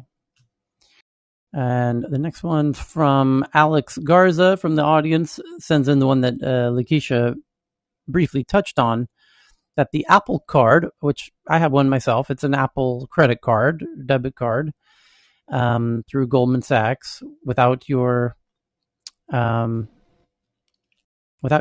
place for you to put your signature on the card, which makes some retailers go crazy when they are like they realize there's no signature needed. Anyway, the Apple Card is failing as a payment method for some customers trying to pre-order the iPhone 13 from Apple's website, aggravated by issues with Apple's iPhone upgrade program. Was the pre-order today? Friday, yes. Today, yes. Oh wow! No, I don't think any of us even care. The next one is from Netta. From Bloomberg, some young influencers promoting financial products on social media are pulling in over $500,000, more than junior bankers. 5 times more. Good. Wow. Amazing math there, Cheryl. Then it says, finance firms have long struggled to reach young and new customers until now. And, Bloomberg, what are you doing? Don't do that. Here we go. At first, no one could explain why business was picking up at Betterment, a robo-advisor aimed at newbie investors. There were about 10,000 signups in one day. Then came the answer. A 25-year-old TikToker from Tennessee was posting videos describing how to retire a millionaire by using the platform. His name is Austin Hankwitz, and he's managed to land one of the hottest new gigs, a full-time finfluencer. Oh, dear God. It's not an influencer, y'all. It's a finfluencer. We were like... And Tyler, I mean, this is happening in every industry. It's not just finance, fintech. If you have a social media audience, you can make a killing in any industry. I've done that in telecom. Yeah. So it's really Here's the rise of influencer Here's the marketing. quote. We were like, where is this increased activity coming from? Betterment's director of communications, Ariel Sobel, said of the sudden increase in customer inquiries, it was not supported by us, so we had no clue. I love how the journalist included the word like there to make it very clear she's from Southern California. We were like, where's this coming from? Smash that like button, Wall Street. The teens and 20-somethings who steer online conversations about life hacks, beauty products, Hollywood blockbusters, you name it, are now blazing their way into finance. Influencers like Hankwitz can translate concepts like passive investing or tax harvesting into digestible social media videos using playful twists, music, and colorful captions, making investment products and the like feel accessible to millennials and Gen Zers. For the finance industry, partnering with those influencers can be a no-brainer. There's never been faster or more direct access to that demographic, particularly at a time when retail investing has skyrocketed. The pandemic left some people with money and time to burn, pushing hours spent on finance apps up 90% in the US compared with the previous year, while downloads of such apps jumped 20%, according to data by the analytics firm App Annie. Participation in the stock market, though, through mobile phones also took off, with hours spent on trading and investing apps spiking 130%. Once Betterment saw the traction it was getting through Hankwitz's posts, it hired him within a month to plug its services via social media. Wealthfront, another robo-advisor, has partnered with about 15 influencers, including Haley Sachs, known on Instagram as Mrs. Dow Jones, according to Kate Wawick, the firm's chief communications officer. Quite frankly, they're just better at telling our story than we are. They can talk with the kids in their hip lingo. Until last year, Hankwitz was toiling away in old-fashioned finance, working on mergers and acquisitions for a healthcare company. Making TikTok videos was his side hustle. Now he's a hot commodity to startups and finance companies eager to reach his 495,000 followers. Some of them have also hired him for marketing advice. Had him sit on chats with the CEO and have him even invited him to sit on the company board. Hankwitz charges anywhere between $4,500 and $8,000 per post on his TikTok page. He said Fundrise, a real estate investment platform, pays him every month to post 2 videos on his TikTok and also offers him a monthly bonus of as much as $2,000 based on how many people he pushes to their platform. BlockFi, a cryptocurrency trading platform, offers him $25 per person pushed to the platform through his unique code. And stock trading app. Well, good. He can go to one of the states that have sued BlockFi and explain how he isn't involved in securities, which the states are alleging that he is. They are, that BlockFi is. So in summary here, he says, I was able to quit my job about 6 months ago to do it full time, and he declined to say how much he makes annually, but acknowledged he makes more than $500,000 per year. He also said he built a portfolio valued at about $1.3 million since March 2020, in part of the equity received from the brands he represents. That's how you do it. Get equity. So Tyler, I'll give you a personal experience with Mrs. Dow Jones. I was at an event at Barnes, which I went to, that I helped put together. I did not know that Mrs. Dow Jones, it's about 2 years ago, was invited. And lo and behold, she gets up on stage She starts doing, very cute uses of cartoon and characters and things like that until she gets to describing what leverage was. That was right around the time that some of the parents had, illegally gotten their kids into school. And that is what she described leverage as: the use of your personal financial leverage or otherwise to do something illegal.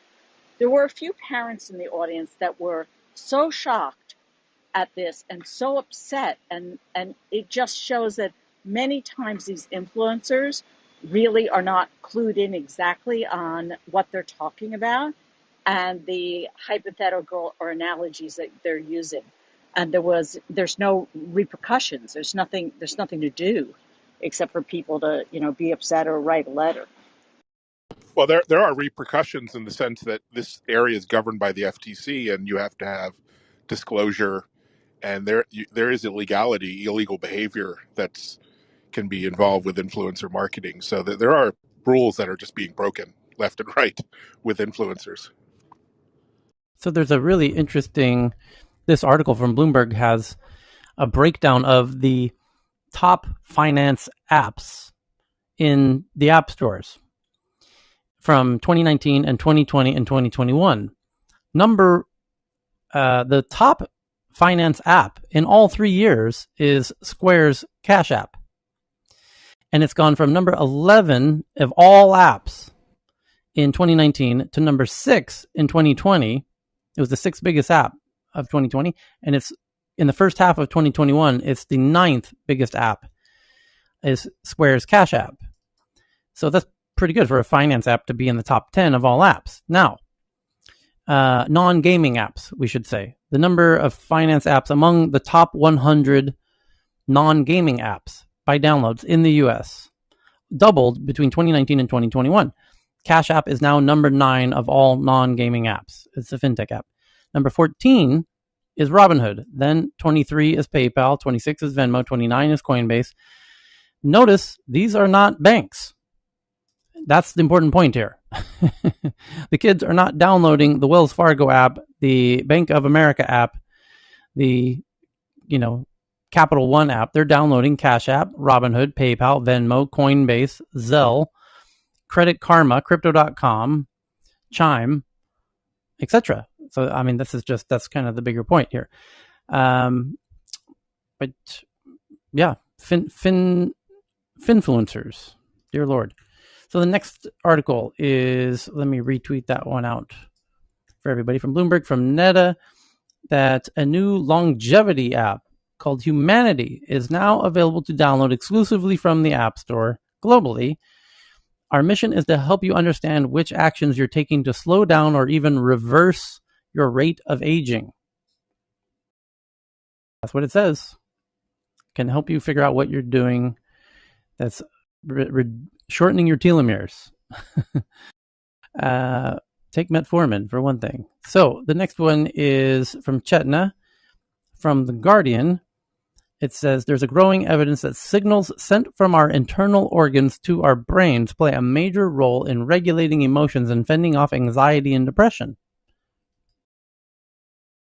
Makes sense. And then Ame commented saying she talks about this all the time in with her yoga classes. Makes a lot of sense. The next one is from Cheryl from Singapore, that the scientists keep getting COVID-19 predictions wrong. Here's why. The disease is so different to anything humanity has ever dealt with that it's important for people to adopt flexible mindsets and be open to changing course once new data emerges, said Singapore National Center for Infectious Disease Control. Exactly right. And I wish everybody would keep that in mind, because a lot of the vaccine hesitancy folks, a lot of their defense is that the experts are contradicting themselves and changing their minds. And the obvious reason is because the data itself is changing and evolving. And so they are very wise to be changing their assessments as the reality itself is changing, because the virus itself is changing. So, yeah. hopefully people can avoid black and white thinking. The next one is from Dave, that Facebook executive on launching their digital wallet called Novi. We plan to earn people's trust. While the Wall Street Journal continues its endless headlines in recent days showing that Facebook is very likely to get people's trust anytime soon. In fact, going to get Congress people very concerned about Facebook having any kind of finance app. The next one's from Sarah, who joins us in the audience, about dance music NFT platform Record Shop closes multi-million-dollar seed round. And I believe our friend Gareth, who joins us almost every day in the audience, is part of that team. So congrats to Gareth and the team at Record Shop for their fundraising on their new app called Record Shop. I don't know if he's with us at the moment. He almost always is. There he is. Congratulations, Gareth. Right, just down there in the top of the audience.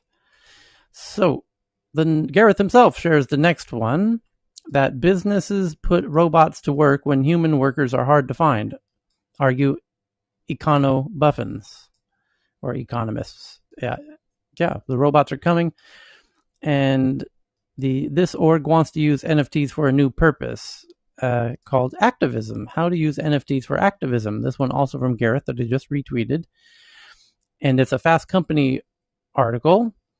Storytelling platform Lioness is selling NFTs linked to anonymous accounts that details allegations against spiritual leader Deepak Chopra. In March, a piece of digital art by graphic designer Beeple sold for $69 million. We all know that story. The sale was backed by an NFT, which you know the details of that. Today, Lioness published an essay from an unnamed source detailing her experience seeking treatment in the late 1990s from wellness guru and alternative medicine practitioner Deepak Chopra, who she says allegedly pursued a sexual relationship with her while she was at the Chopra Center. Along with publishing the essay, Lioness has minted an NFT on the platform using a diary page that the author wrote in 1998, back when the events she describes allegedly unfolded. In a cease and desist letter to Lioness, Chopra's attorney vehemently denied the allegations and threatened legal action if they moved forward with the publication. Chopra was not immediately available to comment for Fast Company. Cheryl. And the diary has surfaced. Are we on 46 or 47 yeah, something now? like that, yeah.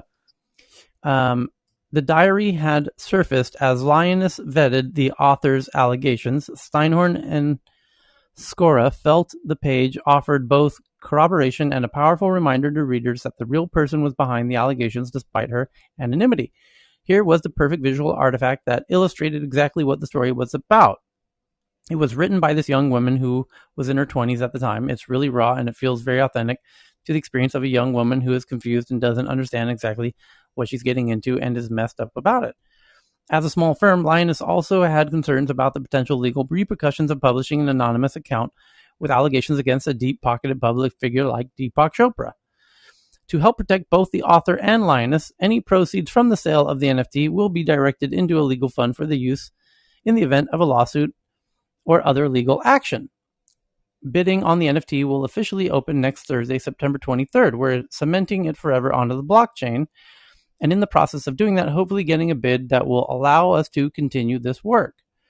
In some ways, this NFT is a spiritual successor to the one recently sold by model and writer Emily Ratajkowski, which was aptly titled Buying Myself Back, a model for redistribution, and intended as a statement about who should profit from her image. It's not a vanity project anymore. It's not the artifact or the object that is the goal. It's the actual means of showing support, a means of trying to shift culture, a means of trying to hold powerful people accountable. So it's a Me Too on the blockchain. That's kind of the interesting point there. I should have read that, which is the headline. This org wants to use NFTs for a new purpose, Me Too on the Me Too of activism using NFTs, linked to an anonymous account that details allegations. Quite a really interesting use case of NFTs I had not previously heard of. So thank you to whoever shared that one. The next one is someone in the audience named Eddie Mike. So I just invited you up, Eddie. You had your hand up. Are you able to join? While you're trying to join, Jeff G shares this one from the New York Times. Why Australia bet the house on lasting American power in Asia.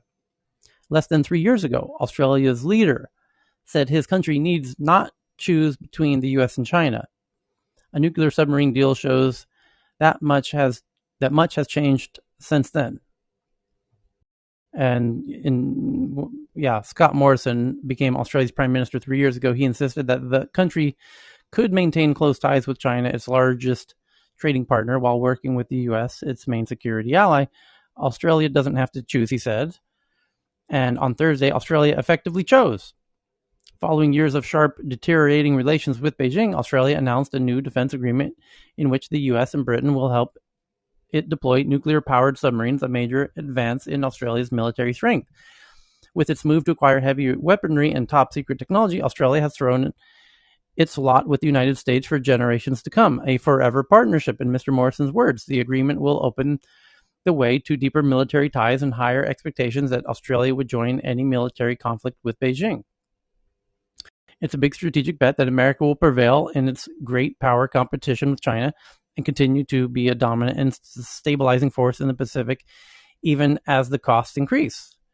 It really is a watershed moment, a defining moment for Australia and the way it thinks about its future in the Indo-Pacific region, said Richard Mott, a former Australian security official who is now a senior fellow at the Asia Society Policy Institute. It does represent really quite sharp concerns now in the Morrison government about deteriorating security environment in the region, about China's military buildup, and about China's willingness to use coercive power to pursue national interests, he says. I think Australia has nothing to lose right now after all the trade issues with China. I think that they're choosing because of that.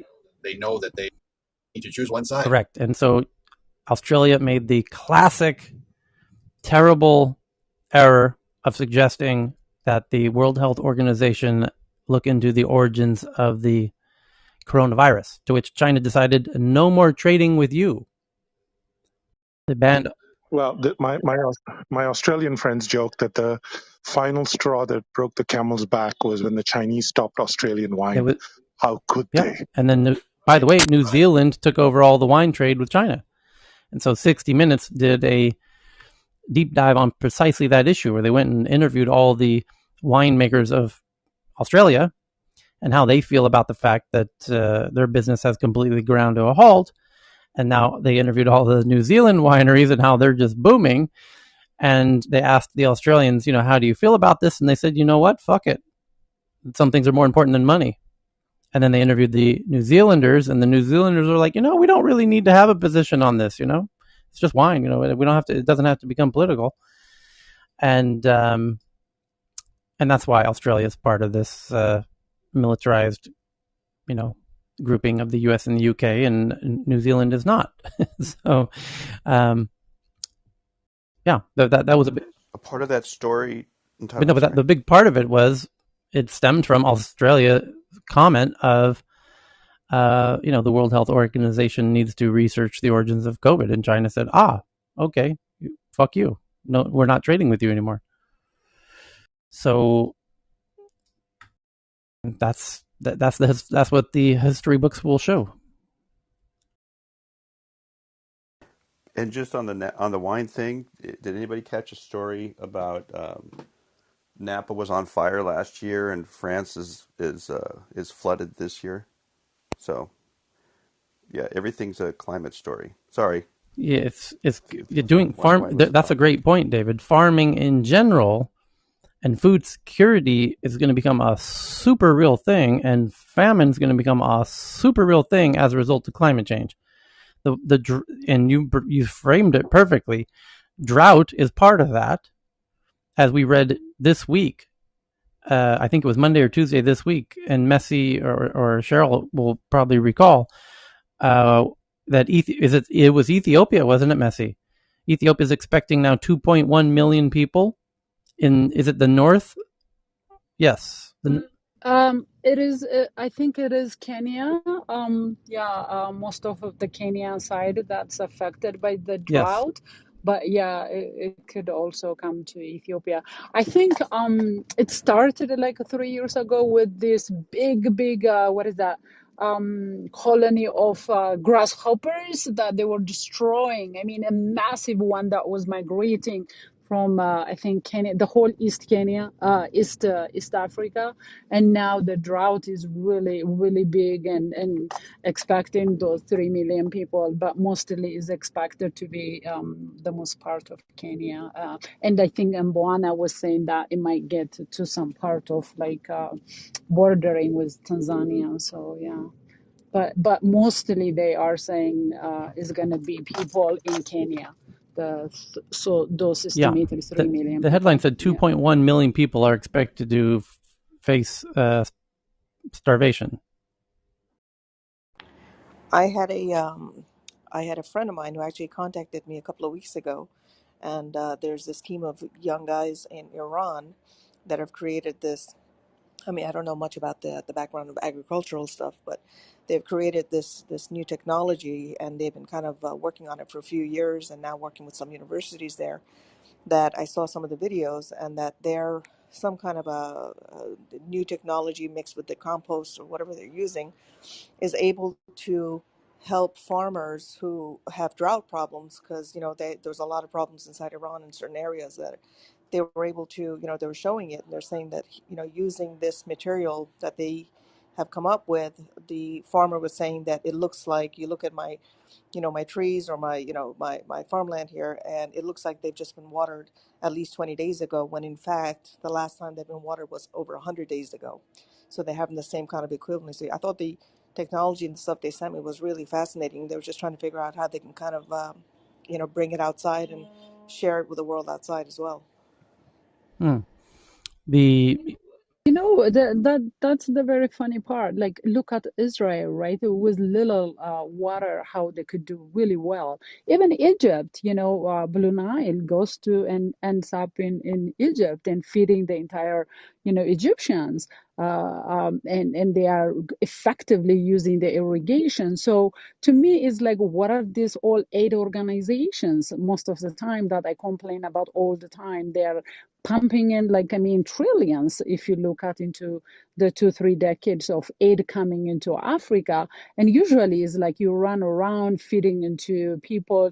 Of course, I understand we need to save people from starvation, but why aren't we coming up with long-term solutions? If you look at Ethiopia, besides Blue Nile, there are like what, nine, I think, rivers and lakes and stuff. Why aren't we doing irrigations? Why are we like alternating between flooding and then drought and the millions of farmers depending on just the weather? And when the climate change comes, this happens. But I am pretty sure that the world is capable of doing this, because I mean, we can see, well, the space there, we're sending tourism to space, right? And the water is there, so it's just a matter of the will to have and Well, do that's that. a great point. That's a great point. I think it's going to show the divide between the wealthier, richer countries and the poorer countries, because the wealthy countries should do fine with climate change. They can print money, they can repair, build infrastructure, buy food, but it's the poorer countries who don't have their own dollars to print, who are going to be in deep trouble. And it's going to be a pretty huge divide. That's Absolutely. Yeah. And I think it's just like I said, I do talk about this all the time. And the money comes in. It really does. If you look at the aid organizations, it's just billions is coming every single year. And we're not really coming up with permanent solutions, which is possible to do. Like I said, Egypt is feeding the entire population using irrigation, the Blue Nile that actually flows and starts like the White Nile starting from Uganda and the blue starting from Ethiopia, and then flowing into Egypt and then ending up into the So, I mean, we all could do a lot of things and solve this, this big challenges. So the money comes in, and sometimes I feel like, is that like, job creation for ourselves, and that we just don't want to solve it, or why is that? And Messy. I mean, one of the challenges with aid agencies, they operate in an OPEX model. They only get funding year on year, whereas some of the solutions you were talking about are CapEx. You need to raise money, larger amounts, one-time investment, and these aid agencies are not built to even think that way. It's like, what do we do for our annual budget? Let's raise that and spend it. So until we get like the investment banks in, like international aid investment banks. Otherwise, all of the aid agencies just want to collect money and spend it. They're not thinking about long-term solutions. They're just not built for that. But the other thing is that it's not only that their aim is to address crisis issues, right? And it's not long term. They can't do that. So the money is given to address a crisis, not to look at long-term solutions. The problem, of course, is that we go from one crisis to another, and that kind of long-term planning is usually done by organizations such as the World Bank. We will have the capex, and national institutions that should be doing the long-range planning, but don't. Yeah, yeah, absolutely, Sylvan. It's almost to the point that the aid agencies are like triage, emergency rooms in a hospital, whereas the what we need is preventive medicine, right? We need the longer term, not the emergency reaction medicine. yeah, The talking last about couple. medicine. Oh, please go ahead, please. No, please go ahead. I'm sorry. Go ahead. I honestly don't want to hug the mic. Go ahead. No, but please, for your point, I'll remember mine. Go ahead, please. No, I was just gonna say that, talking about medicine, like, or as much as we talk about Bill Gates and not doing this and that, I can tell you that being on the ground, what a huge difference he's making in terms of like malaria and child mortality and things like that. So when you see those things that have been a big issue in Africa for decades, he comes in, and in a decade he made a huge difference. So it is very doable. It is very, he in fact mobilized and came up with even the vaccination with COVID for the world that he was distributing for some, low income countries. So it is very doable. It's just the will that we need to have. That's all. Thank you. Okay, next headline here. Yes. Podcast sends in this one that Apple's online store goes down. So it's not just their credit card that's down, it's the actual store where you go to pre-order the iPhone 13. Overwhelming Yeah, I get. response. Let's hope that that's the case. Did you guys get the new 13 yet? Or anybody here that's any thoughts on it? And it's one of the more mild upgrades of the phones over the years. So I think it's just. I read a funny comment. Someone said that the new Apple 13 is like having your ex come back to you and tell you that they've changed. I Can I? bought it Can, for the camera. The camera looks pretty, a pretty big upgrade, but otherwise, you're right. and can I kind of throw into that the climate cost of the device? Kind of picking up on something somebody just a moment said with regards to the developed nations being able to weather, pun intended, the rising climate crisis. Once the carbon gets fully costed, we're going to have a pretty dramatic change forced upon us here in the quote unquote developed nation. But yeah, this whole kind of the compute infrastructure, the carbon cost of creating more devices and more devices and more devices. I mean, so just if it's not, it's actually kind of it's a green story. If they cannot, in the way that they've addicted us to upgrade every year, or most of us, if they can't pull off a value proposition to really push us, camera, aside from camera, you know, why upgrade? So anyways, sorry, just a little green piece to that story. Okay. Next one up is from Lucas from Financial Times that retail sales in Britain fall unexpectedly for a second month.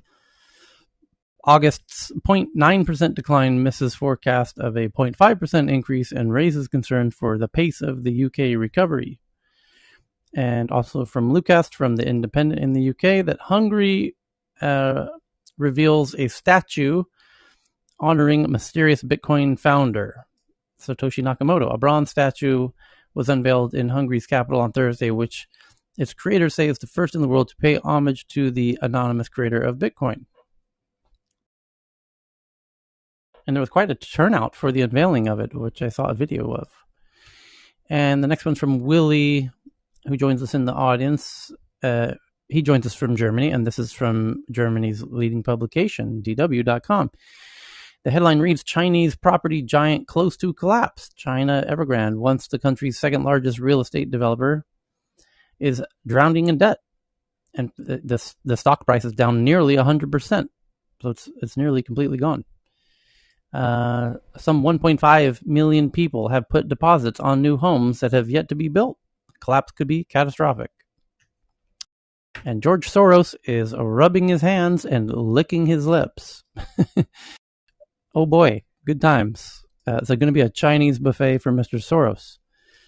So France suspends 3,000 unvaccinated health workers without pay. And all health workers in France were required to get at least one dose of COVID-19 vaccine by September 15th, but not all did. So they've suspended those 3,000 unvaccinated healthcare workers without pay. Also on France, CNN headline reads, France cancels Washington reception and tones down celebrations of a U.S.-French Revolutionary War victory amid submarine spat. Why France is furious about the Australian-UK-US pact between UK, US, and Australia amid a rift over a new security agreement between the US, Australia, and the United Kingdom. The French embassy in Washington has canceled a Washington reception and toned down celebration commemorating the Revolutionary War naval victory by the French that helped the U.S. to win its independence, which is historically true. That the French Navy defeated the British Navy, which set the stage for the possibility for the U.S. to beat the Brits and win its independence. Not many Americans know that. And in fact, we're generally not taught that. But the French know it. And now you do too. But it's funny how they wanted to remind America of this fact because it's relevant to the fact that the U.S. and the U.K. and Australia are unifying. Well, I think isn't there an expiration date on that? It depends. Yes. I think the issue was Australia, right? I mean the cost of those submarines, which by the way went from like 44 billion to 90 billion dollars, was pretty outrageous. I mean they called it a ripoff, kind of borrowing Trump's language in a way, but yeah, they seem pretty overpriced for submarines. But Yep. what do I know? The quote here says, "It's not anger we are not happy about. It's the practical way of adopting ourselves in the context. We have taken some things from the blah, blah, blah. The move comes a day after the U.S. announced a trilateral security agreement with the Australians and British, focusing on the Indo-Pacific region. Under the agreement, the U.S. will help Australia acquire nuclear-powered submarines, costing Paris a multi-billion-dollar submarine deal." In a tweet Wednesday, French ambassador to the U.S. noted, interestingly, exactly 240 years ago, the French Navy defeated the British Navy in Chesapeake Bay, paving the way for the victory at Yorktown and the independence of the United States. In case you forgot it, and then to which the Americans said, What? 240 years ago? What are you talking about? Well, now we have to send back the Statue of Liberty too. It's Which really upsetting. Americans will be surprised to find out that was from France as well. It was a big faux pas, though, right? I mean, it was a grand faux pas. It's nothing as big as the faux pas that were done in the previous administration with our NATO allies, but we can do better and we'll do better. So Secretary of State Anthony Blinken on Thursday sought to downplay the rift between the U.S. and France, stressing the importance, France's importance as a vital partner in the Indo-Pacific and around the world. I want to emphasize that there's no regional divide separating the interests of our Atlantic and our Pacific partners, he said in the remarks. And the French are pissed. the American choice to exclude a European ally and partner such as France from a structuring partnership with Australia at a time when we are facing unprecedented challenges in the Indo-Pacific region, whether in terms of values or in terms of respect for multilateralism based on the rule of law, shows a lack of coherence that France can only note and regret.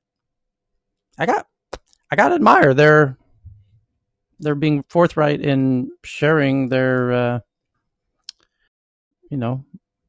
kind of upset about it. You got to respect it. Well, it was interesting because I think it was the U.S. has said right before it that everything is fine, there's no issues with us, we're allies and we're strong allies together, and like literally the next day, like dinner's canceled. But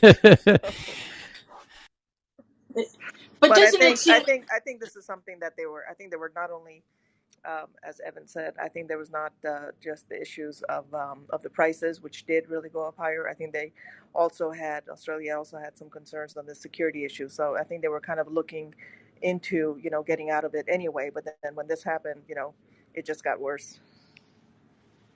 this just sounds so like I don't know, like elementary school. Like, well, if you're my best friend, you have to play with me all the time. Like, you can't play with other people and not include me because that makes me sad. I read that story this morning, and I just thought, this is what a strange thing to complain about, and it puts them in a like a one down position. It's not great to think about things and things like that, but it seems to be politics always thinks in terms like that, and it really put them like, we're mad.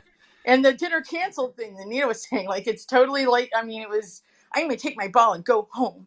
So I don't know that it's going to be that a great result can come out of this, because they didn't really leave an opportunity to. Yep. This is Yeah, the result. and by the way, sorry, David made it worse by using faux pas, a French word, to explain the whole thing. Because the French are going to be really mad. You can't use French words anymore. Stop doing that. Oh, croissant. It'll be freedom fries.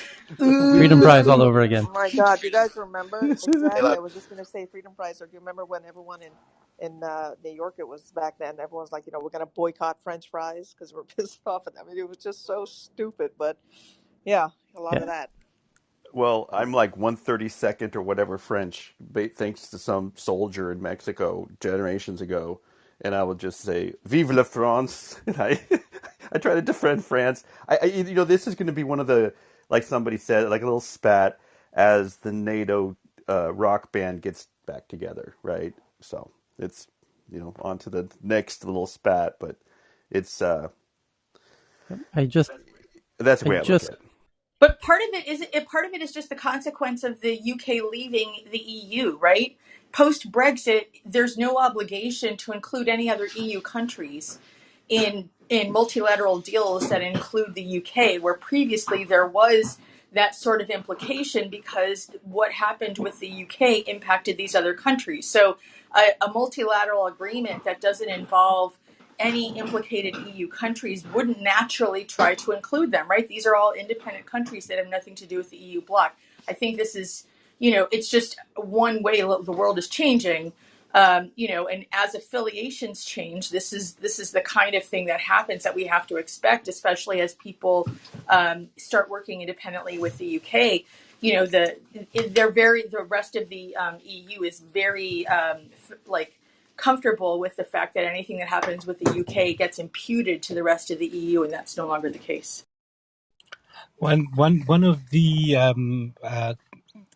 Brexit selling points to the British public has been, we can develop an Anglophone partnership with the English-speaking countries around the world, and that also, I think doesn't sit very well in the mouth, really. Okay. So the next one up is, I just tweeted out an article from The Verge about IKEA's gaming range launches globally next month. from desk accessories to aggressively styled furniture, unique for gamers. And I have to say, it looks pretty cool. IKEA's lineup of gaming themed furniture and accessories now has an official pricing and global release date of October. The lineup first came to China earlier this year as a collaboration with Asus and the Republic of Gamers brand. And you can now see these a whole bunch of gaming accessories for gamers from IKEA. There are more than, yes. Tyler, sorry, you finish this one first. I want to Go ask ahead. you a question. You saw the video about the immigrants crossing the river, right? What is that about? I don't know.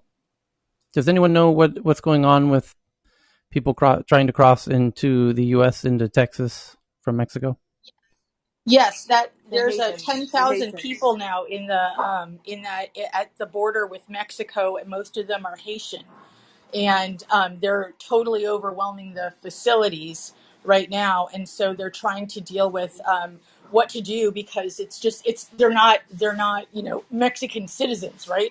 So they've they've entered or they're no, excuse me. Right now the situation's actually really bad because the facility holds like something like 6 or 7 thousand, and there's more than 10, and so they're trying to figure out what to do. Do they send them to Mexico as no obligation to take them? So it's like literally at the it's at a place, I guess it's like right next to the border crossing. It's like literally like this giant camp is what I read. It is right next Del to the border Rio. crossing. It says It's Del Rio. Biden sparks new border crisis. 10,000 Haitians gather under Texas bridge in just a week after President quietly ended deportation flights to the country. The FAA bans, quote, embarrassing drone flights overhead showing the squalid camp. That's from the Daily Mail U.S. Home. I had sent you a message through the Twitter account, Tyler, about that. I have friends in Del Rio, and they've said over the last like 2 months, they've had more than 200,000 encounters with illegals coming across the border. They say it's an utter disaster. Okay. The judge's order takes effect in 14 days. The policy, while Biden rolled back many of Trump's immigration actions early in his presidency, he left in place a sweeping pandemic-era expulsion policy that has allowed his administration to quickly turn around most migrants caught crossing the U.S.-Mexican border. U.S. authorities arrested U.S. authorities arrested more than 195,000 migrants at the southwest border in August. A slight dip from the previous month, but still a 20-year high. When you have, So, oh, sorry. no, No, I'm just So I we just wondering. used to spend a crap ton. I just Sorry, go ahead. tweeted out the Reuters article about this, which includes videos and photos and things. So, like, I think it's from the Reagan era that we used to actually pay a ton of money to enforce Mexico's borders. Which was like this hidden thing that we did, but it was because otherwise Mexico wouldn't enforce them. They didn't have the resources, but also they didn't care because nobody was staying in Mexico. It was all en route to the U.S. So we enforced not just their northern, like their northern border, our southern border, but also their southern border. And I know that we manned several of the main ports on both sides, but primarily on the Atlantic side, to prevent people from coming in. So there was this joint agreement, and I think that under Trump, we stopped doing that. The result is exactly what they tried to fix, like, during the Reagan period, which, because I remember when I first read that there was it's old, this idea that we enforce other people's borders. I remember when I first read that, I was like, that's why do we do that? But it's because of exactly this kind of thing. The influx isn't stopped by anyone else. No one else is inclined to spend the resources, or even have the resources to spend. So that's part of what's happening, is this policy that has ended. This is just the result. So an interesting detail from a tech perspective is Reuters interviewed some of the people. It says James Pierre, a 28-year-old Haitian interviewed in Del Rio, Texas, shared a WhatsApp list of 15 stops through Mexico that they're sharing. They communicate via WhatsApp about the route, which that works in the end-to-end encryption of things until the U.S. taps into that group and then knows exactly where they'll be. So, yeah. Tyler, another part of this story that doesn't get as much consistent play is in terms of a root cause. Crime is a really big driver for all of this. So in Central America, the Salvadoran, the crime that MS-13 kind of really helped take to a whole different level. So the crime, and then the crime in Mexico, quite frankly, with the narcos, is something that just people don't feel. It's not that they don't feel safe; they're just not safe because people just are dying all that here, there, and everywhere. So that is just something that's a part of the story. It's a very complicated. There's a bunch of aspects to it, but just wanted to share that. Okay, next up is Katerina sends in this one. Researchers identify a key factor responsible for brain development during evolution. As humans, we have a large, intricately folded neocortex that accounts for many of our intellectual abilities and sets us apart from all other species. So if you're into that one, I just tweeted that out. And then we've got this one from Damalaire. Good news for luxury, ? 60% of China's college kids expect to be millionaires. And the next one from Damalaire, from the Times. Let's dial back those aspirations, Chinese students. I think we have some battles ahead of us. Technology at Royal Air Force bases can hijack enemy drones. American troops stationed at RAF bases in the UK are using new technology that can electronically take command of enemy drones and turn it back on themselves. So I guess we have a solution for the militarized drones that should, we need to keep. Good that we have some kind of solution to that. Dr. Fran sent in one from The Guardian about a dramatically more powerful world's first battery electric freight train unveiled. So now we can add freight trains to the ever list of transportation systems. We've even I don't know that there's anything left. I've even seen hovercraft. And now we've got freight trains. We had tugboats in the in the past few days. Is there anything missing? Of course, we have airplanes. Is there a means of transportation not yet? Rockets. Yes. Spaceships. You're not going to see rockets for a long true. time, or ever. Chitty bang bang. Fair enough. Wabtec shows off locomotive amid fresh attempts by some lawmakers to slash carbon emissions from rail transport. And Jeff G sends in this one from DW in Germany that Hong Kong orders the Tiananmen Vigil group to delete its websites. Organizers of the annual vigil say national security police ordered them to delete their online presence. Beijing's increasingly cracking down on dissenting social unrest, and Hong Kong is supposed to have freedom of speech, but now they're cracking down on their websites. So looks like Hong Kong's going to lose their free internet and their Western internet. And the interesting question is, there was an article just a couple hours ago that China's cracking down on misinformation, finance misinformation. And so would they soon apply the same to Hong Kong? And why not? Well, they're two different internets for one thing, but yeah, why not? It's going to get very interesting. Hong Kong's, using the open internet is going to become a real problem for Beijing very soon. So Oh, that will have a big impact on their stock Yeah, exchange. interesting one. Hong Kong, you know. Um, I mean, they tried to cut the cable at the universities during the yeah, riots, right? That that was what they, how bad yeah, they saw the Western there were internet. the major Hong Kong protests, which brought out millions of people in a city of only 7 million people. There were protests with 2 million people, and the students ran to protect where the internet cable comes in at Hong Kong University because they knew that they wanted to cut the internet cable to hide these mass protests. So we, Can't they do that at any time, though? I mean, isn't that something that's within their power at any time I to guess cut if they them? took a boat out of the water and pulled up the cable, they could have, but it reaches the shore at the university. And so the students knew where the cable came onto the land and they went there to protect it.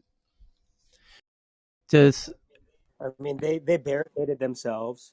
They got into oh literally yeah, combat that with the turned into hot police. combat. Like Molotov Yeah, cocktails. Napoleon cannons. Like taking nails and shooting them at the cops. I mean, this was that got war, very heated. Yeah. and they had never experienced It was a anything like big deal. that. Yeah. This is a really super basic question, but can the people from Hong Kong work like in the Chinese government, or do they not? That's like not happening. Well, there's the Hong Kong You government, have to be and the Hong selected. Kong government You have to be selected. is now very heavily influenced by Beijing. I mean, and that really came down just for the history books when the Hong Kongers wanted to choose their own elected officials, and I and remember this that. was a few years ago, and this turned into a huge protest issue as well. And Beijing said, "No, we get to tell you who you can choose from. You have to have Beijing friendly people in your election. Of course, you have a free election. You can choose whichever one you want of the ones we provide you on the ballot." And that was the beginning of the end because Beijing knew, and Beijing was correct to assume, and they were right in their assessment, that the Hong Kongers, had they been able to pick their own people on the ballot, they would have voted for full independence. Because if you do a blind survey of Hong Kongers, they would have voted independence. Yeah, and the answer to that question is Hong Kong citizen or Hong Kongers. They're not. Sorry, I was about to say the wrong words. It's citizens. Hong Kongers cannot work in mainland China administrative roles, but mainland Chinese can be deputed to work in Hong Kong civil service. So it's sort of seeding the Chinese administrative services into Hong Kong. And even there's some the police in Hong Kong. Some of them, a lot of them, resigned because they didn't want to go into battles with their own civilians. So the Chinese government moved a lot of couple of platoons of Chinese police, put them with Hong Kong uniforms, and they're now Even stationed worse, they there. paid the mafia to do the really heavy physical battering when the police the police knew that the cameras were rolling and they wanted to get super aggressive, so they brought in these white shirt mafia thugs. The triad. Yeah. Yep, they brought in the triads to come fight the protesters, and that's when the mask law went into place, and that's what made COVID so ironic. Is on the ground they were being told you can't wear masks, and in Hubei there was this virus coming around that was going to make them have to wear masks in public. So, are people leaving Hong Kong like Yep. like We, we the we've Hong read the Kong headlines here a week police? ago. Hong Kong exile. They're going to the UK mainly because the UK is offering them passports. Well, UK, Taiwan, and Canada's the Canada. other big one. Yeah. That's the three. And there was I tweeted out a headline a week ago of the BBC interviewing people at the Hong Kong airport leaving their lives. They were born and raised in Hong Kong. They've never been anywhere else. And now they're giving up everything to go to a country they've never been to start a new life. And really interesting interviews. It's one of the greatest cities Oh, in the without a entire doubt, world, without a doubt. and like I knew nothing about it until like 10 years ago. My Subjective. family's from okay, yes, Cheryl, thank you. I knew nothing about it, and my wife is Cantonese. Her family's from Hong Kong and Macau, and I always viewed it this amazing place that you could go to and really get to experience what unfettered capitalism's like, and that's gone. Well, they Well, did. are the people who if the native or like the Hong Kongolese Hong Hong Kongans, I'm Kongers. sorry, I don't know Hong how to Kongers, what the word Hong is. Kongers. Hong Kongers. Hong Kongers, thank you. If the Hong Kongers are leaving, is there any like disincentive now for people to maintain their businesses, and that all of that industry that's in Hong Kong, is it leaving it all too, or is it being run by the Chinese? Are the companies that are affiliated with it okay with that, or is that changing Well, at all? Because y- it yeah, seems like it would. Beijing actually started a movement a few years ago to shift the focus from Hong Kong to Shanghai. So, all the things that used to be unique about Hong Kong are slowly being migrated to the mainland. Yes and no. I mean, you have a whole ton of mainlanders who are eager to move into Hong Kong, and that's been slowly happening consistently because Shenzhen is just on the other side of a river from Hong Kong, essentially. And Shenzhen's become one of the biggest, most important cities in China, and it's the rent there is ridiculous and everything else. And Hong Kong's fantastic. It's got gorgeous beaches, Repulse Bay, Discovery Bay, some of the best hiking in the world. It's just, yeah, it's gorgeous. It's beautiful. To find another spot in the world where you've got fantastic beaches in one of the world's most metropolitan areas. It's phenomenal. And Chinese. But didn't the industry? My point Oh, is that sorry. the mainland, the Hong Kongers hate the mainlanders, by the way. But the mainlanders are now flooding into Hong Kong, and in doing so, it's shifting the political atmosphere where the mainlanders who now live there are antagonistic towards the Hong Kong neighbors who are protesting. So it's becoming a contentious thing. Eventually, some of them will decide to stay and stomach it, and a lot of them are leaving, and there's no shortage of mainlanders who will take over and buy their apartments as they leave, or their you know Tyler, it's not. When you say flooding, I just want to, and I know some of them. They're selected mainlanders by mainland China who are allowed to go yes, to Hong Kong. they It's have not to be just not they have to anybody be because very pro CCP. yeah, Yeah. yeah, and But vetted but the because yeah, they don't select the money and run. but the whole industry there grew up when it was a British Yes. protectorate. And that's a particularly different ethos than the Chinese government governed by, a centralized government. Like, are these companies going to remain viable when they're no longer like, governed by a set of principles that's fundamentally different from the Chinese principles? Like, Yeah, doesn't it seem like those businesses are either going to leave or fail or become like, government managed? They become Chinese managed companies, right? yeah. I hate to say something that sounds like what Trump would say, but France is no longer France. Hong Kong is no longer Hong Kong. It seems. Well, the Hong Kongers are saying it's not what it used to be. I mean, just to use their words, but yeah,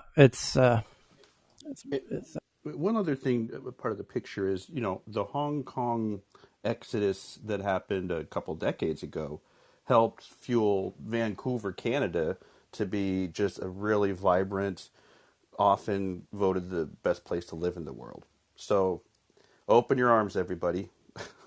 well. By the way, any country would be very wise to, as UK and Canada are doing, to welcome Hong Kongers, because my God, these are ridiculously highly educated people and very high functioning people and incredibly civil folks. So these are about the best. You can't use. The Yeah, cream you of the can't. crop. They're They really really the are. cream of the You crop. can't.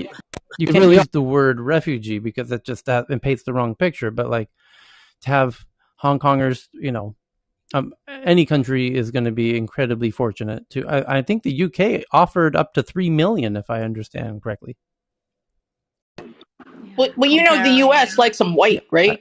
That's matters why. not. These That's why we're excluding. We these like would them be white. instantly the So highest income earners of America. Right. I'm Yeah, just saying, comparing to those crossing the river just now, I'm sure it is very clear. I mean, They would yeah, these and I would just quickly tweeted, become Tyler, the I just highest tweeted you an article. taxpayers in America. Yes, Yeah, yeah, definitely. and I mean, Tyler, I I just tweeted really, you an article. Just check your DM. I'm there. I really hate to break it down like this, but if you look at like the global IQ and how it breaks out, I think the Ashkenazi Jews are at It's number one, and then number two is I've Hong seen it Kong, the other way around as well. as Yeah, far as IQ, like average IQ. the highest education level as well. It's unbelievable, unbelievable population. Yeah, Yep. Many of the officers actually moved to Singapore, and quite many of those rich Hong Kongers actually buy houses in highest Singapore as density well. of billionaires on the planet. Yeah, yeah. It's not uncommon. Yeah, Because of this common prosperity thing in China, I think many of the very wealthy Hong Kong people, of course, they are making plans already. yeah, but that's what I mean. Like when you have that density of successful, smart, motivated people, man, and you know, like you throw a rock, you hit a billionaire there. It's totally unprecedented. You can't. I think it's 1 out of 20 people is a billionaire. It's unbelievable. Not 20. 1 out of was it 200?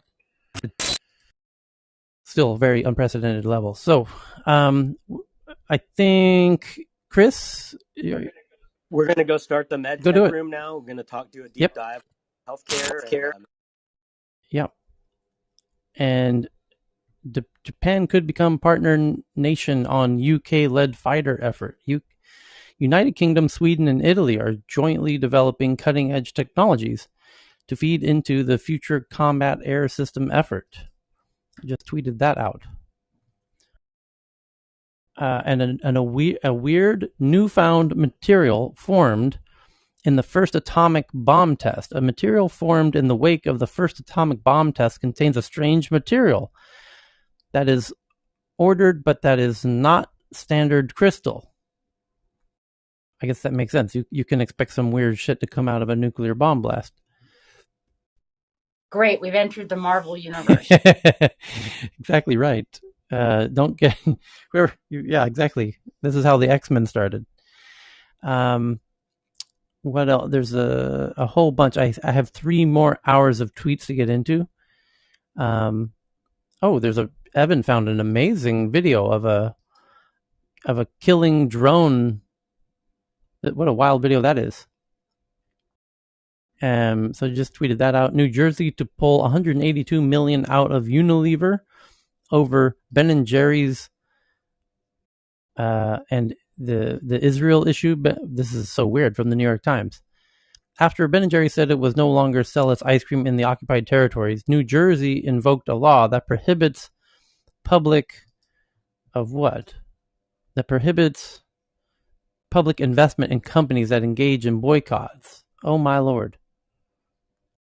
After Ben and Jerry said it would no longer sell its ice cream in the occupied territories, meaning Palestine, New Jersey invoked a law that prohibits public investments in companies that engage in boycotts. New Jersey to pull 182 million out of Unilever over Ben and Jerry's and Israel. Wild. Why would you even bother?